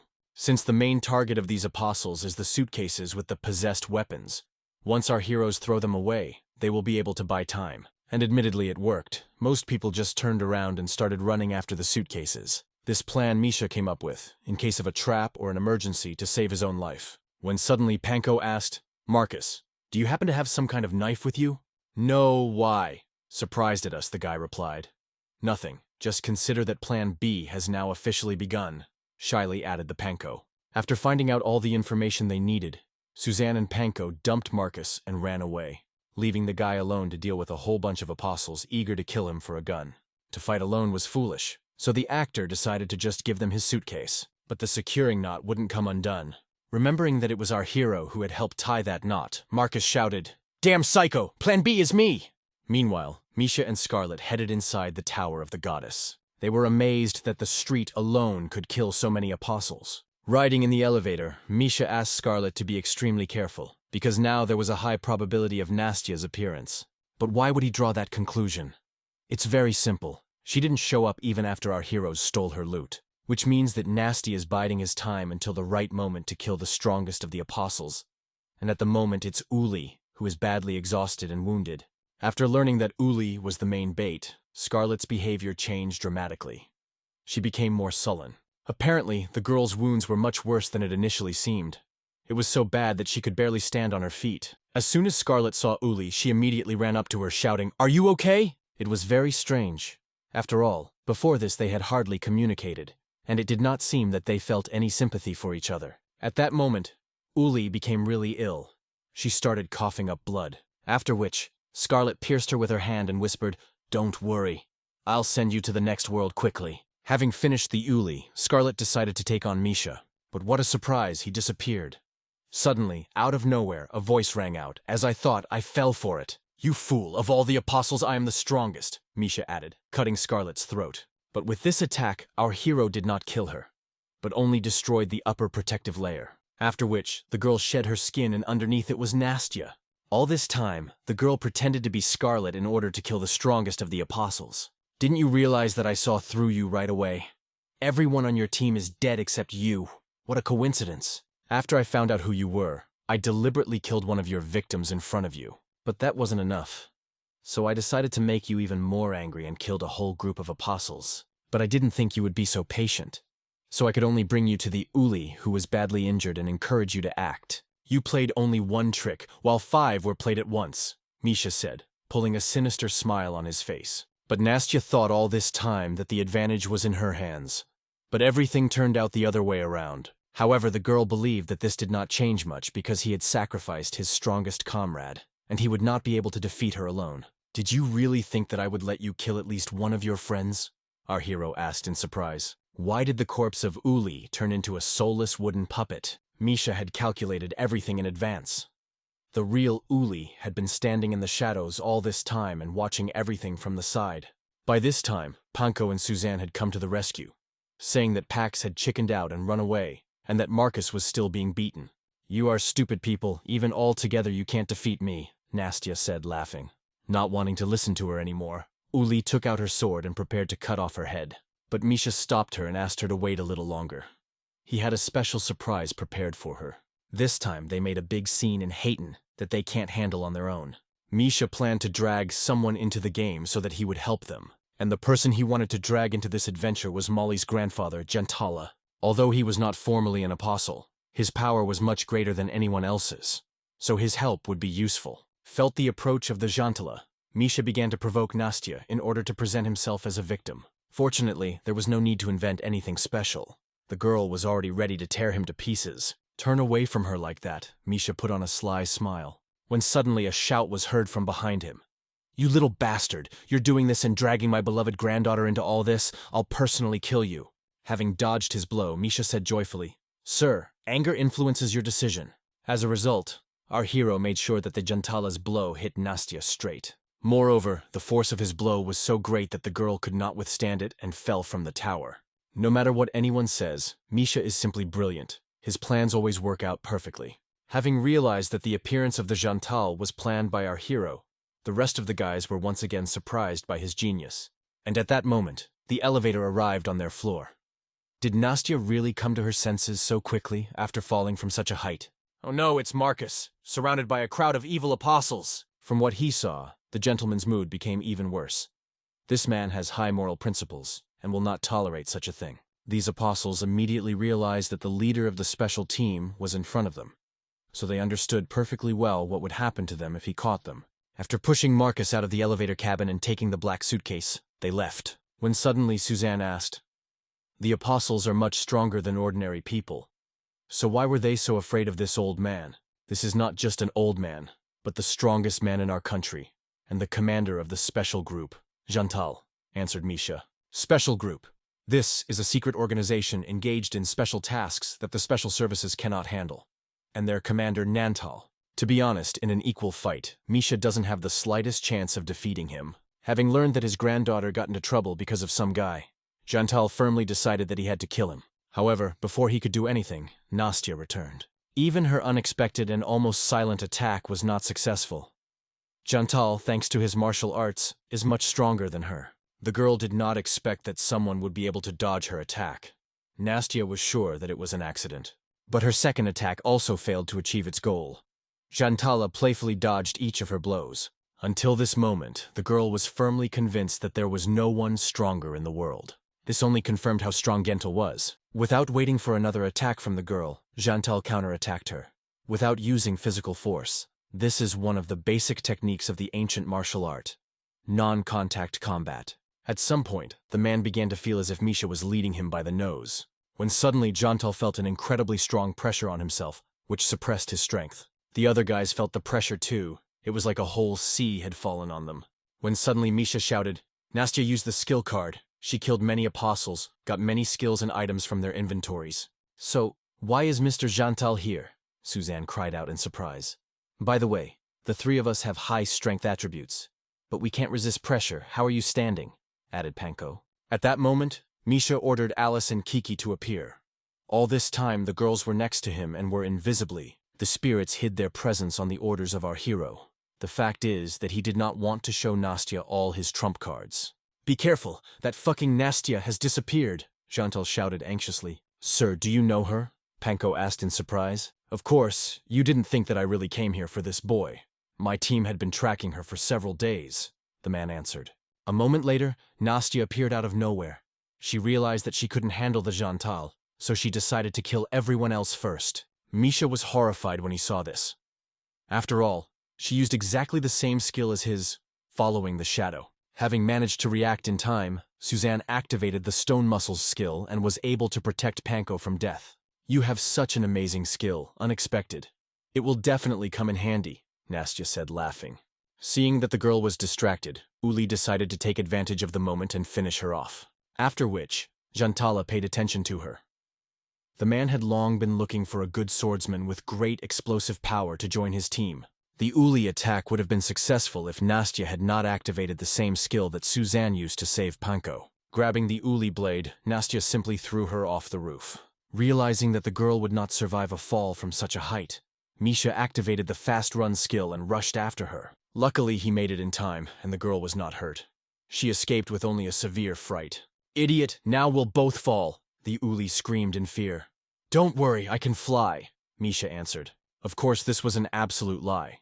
Misha couldn't fly on his own.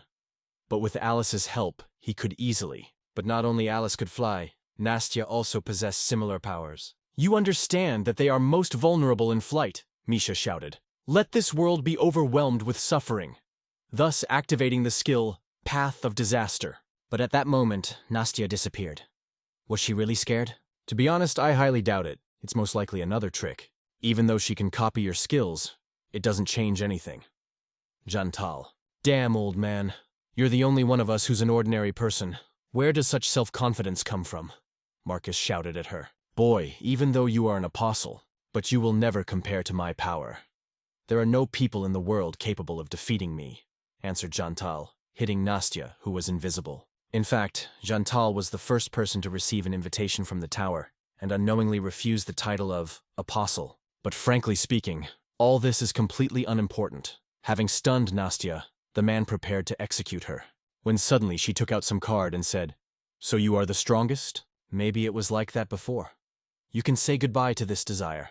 After which the girl threw this card straight at the Jantala. He didn't know what it was, but this wasn't the first time he had dealt with the apostle. He always relied on his fists to crush all the abilities of the apostles, and this time was no exception. With just one blow, the man destroyed Nastya's magic card. After which, Jantal said, In the end, it's just a skill or an item. Parameters are the essence of everything. Only by increasing our parameters, we can rise to a new level of life. Seriously? You're a fool if you seriously think like that, Nastya answered sarcastically, and immediately after her words, an exact copy of him appeared in front of Jantal, only without a physical body. This spirit, this embodiment of all the power that Jantal possesses, all his years of diligent training, were sealed inside this spirit. And now, thanks to her cunning, Nastya has acquired all his power. Having absorbed Jantal's spirit, Nastya began to scream in pain, and veins began to appear on her face. It's no wonder that absorbing such power causes hellish pain. However, now our heroes have much more serious problems than before. In addition to hundreds of skills, Nastya now has incredible physical strength. I understand that the situation is critical. Jantal ordered all the apostles not to interfere. The guys were still under incredible pressure, so they couldn't even move. Even though Nastya absorbed the power of Jantal, she doesn't have what he has: experience, intelligence, and willpower, even though he lost 80% of his powers after the absorption. This didn't stop him in any way from fighting the monster on equal terms. Feeling how the bones in her hand broke after the blow, Nastya cried out in surprise. Impossible! The girl couldn't understand how this could happen. After all, she literally weakened him. While she was recovering, Misha came out of the shadows and put a knife to her throat, after which he did what anyone would have done in his place. He cut her throat. When suddenly Jantal said, "I told you not to interfere." Apparently, this old man could sense the presence of Alice and Kiki. It's amazing what Jantal can do. But it was too early to sort things out. Some strange guy crawled out of Nastya's dead body. Seeing his Uli, she froze in surprise. After all, this guy was the same thief that the girl was chasing on the train. It was he who killed the former owner of the abandoned soul, derailed the train, and sent a bomb as a gift to Marcus. Misha knew this guy from his previous life. His name is Albert, nicknamed Red Fox. He has always been known for his ability to change skins. In his past life, he killed thousands of apostles before he was captured. But even this pale and thin body was not real. Realizing that now was the perfect moment, Jantal decided to kill Albert. But then our hero noticed that the guy had chained him to himself with some strange chain. And all the old man's attacks did absolutely no damage to Albert. And all because, having chained Misha with his chain, Albert transferred them to another space. This is a unique world called D204. Albert uses it as his own dueling ground. Ended up in another dimension. Misha and Albert disappeared from the real world. Jantal suspected that something similar could happen, and tried his best to prevent it, but to no avail. Misha had long ago guessed that Nastya was actually Albert, so he prepared in advance. As friend Albert said, "I didn't want to use this trick, but I couldn't defeat that old man. Is he strangely strong? But since he is not an apostle, so he is not my target. Kill you. It will be much easier and more profitable for me. Now we are bound to each other by the force of rules. You will not leave here until one of us dies," the guy added, smiling. In fact, Albert is not a man at all. He is a spirit of death that was able to break through into the real world from the tower. Misha kept wondering what kind of reason the tower could have for releasing such a strange quest in real life, and the answer was not long in coming. What is on the opposite side from all the apostles? And considering all this, there could be only one answer: the spirit of death. Realizing that he was found out, Albert stopped hiding. Previously, he was an ordinary apostle who had only two skills. The first was to copy the skills of others. The second was to obtain the body of an apostle after he killed him or her, and use this body as a protective layer. This means that he can now copy absolutely all of our hero's skills. And he's killed so many apostles that he has over 1,000 protective layers. And Misha knew about this, and as I already said, he prepared for this. Before starting the operation to catch Nastya, Misha asked Alice and Kiki to get some anti-personnel mines and lay them out as soon as they got to another space. It's funny that it was Albert who used the bombs to kill Marcus and destroy the train. And in an instant there was a huge explosion. And when the smoke from the explosion cleared, instead of the skinny guy, an incredible beauty appeared. This is another protective layer of the spirit of death. And the question arises, how to fight a monster that is practically immortal? And Misha also had this question, and he found the answer: a lot of bombs. Having grabbed the chain, our hero began to spin it, thereby throwing the spirit of death in all directions, activating many mines. The explosion was so powerful that it would be almost impossible to survive something like this without protective skills. However, our hero managed to destroy all of Albert's protective shells. The spirit of death was 100% sure that our hero died after a series of explosions. But before the monster could enjoy his victory, a bony hand grabbed him right by the neck. And that hand was a mouse's hand. How did he survive the explosions? Apparently, our hero was hiding his ability to regenerate. But that is unlikely, since the spirit of death copied all his skills. And there was nothing like that there. The thing is, regeneration wasn't a skill, it was just a normal enhancement he got last time. Taking advantage of the moment, Misha plunged Bloody Molly straight into the monster's stomach, but our hero's blade couldn't even scratch it. The thing is that the death spirit took advantage of Suzanne's skill and strengthened its body, when suddenly, to her surprise, Bloody Molly entered straight into her stomach, making a huge hole there. You think too highly of yourself. The blade has become 3 times stronger. You won't be able to withstand that, Misha said, calling Alice and Kiki for help. Such a monster has many lives, so Misha had to play dirty to win. Our hero had to inflict more than 100 knife blows before the spirit of death finally died. The spirit of death's last words were words of joy. Finally I can die. You are a real monster. Apparently this spirit was under a curse that made him immortal and forced him to kill the apostles. After her death, a system notification appeared informing that Nastya was declared dead, after which Misha returned to the real world. This meant that the quest was finally completed. Returning, our hero saw the worried faces of his friends. It was obvious how worried they were about him, and Chantal was very surprised that Misha managed even without his help. But the man carefully hid his surprise. As the head of the special group, Chantal had 2 missions. The first was to deal with Nastya, and the second was to eliminate the cause of all the misunderstandings in Hayton, which meant Misha. However, after what happened, the man simply could not execute our hero. His conscience did not allow it. However, Chantal could not just let him go, so he offered him a way out of the situation that would suit many. Special group. Forget about all the problems that Misha caused, and in return the guy joins their ranks. Purely formally, Misha could have refused, but then he would have been killed. When suddenly Marcus shouted, "You can't leave me! What are you talking about?" Misha asked in surprise. "Have you forgotten? The spirit of that girl is still with me." The actor screamed in fear. To tell the truth, with all this hunt for Nastya, our hero completely forgot about Marcus's problem. In fact, not only weapons that look like weapons can be used as spiritual weapons. Simply put, anyone can become a spiritual weapon. Marcus just needs to find this item, and the girl's spirit will finally calm down. Approaching Chantal, Misha asked why he hadn't recruited Uli.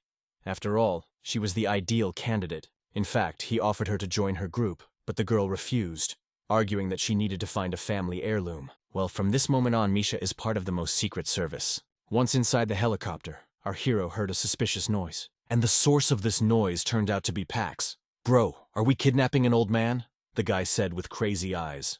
"We'll finish here. Thank you very much for watching. I'm waiting for your reactions in the comments. See you soon."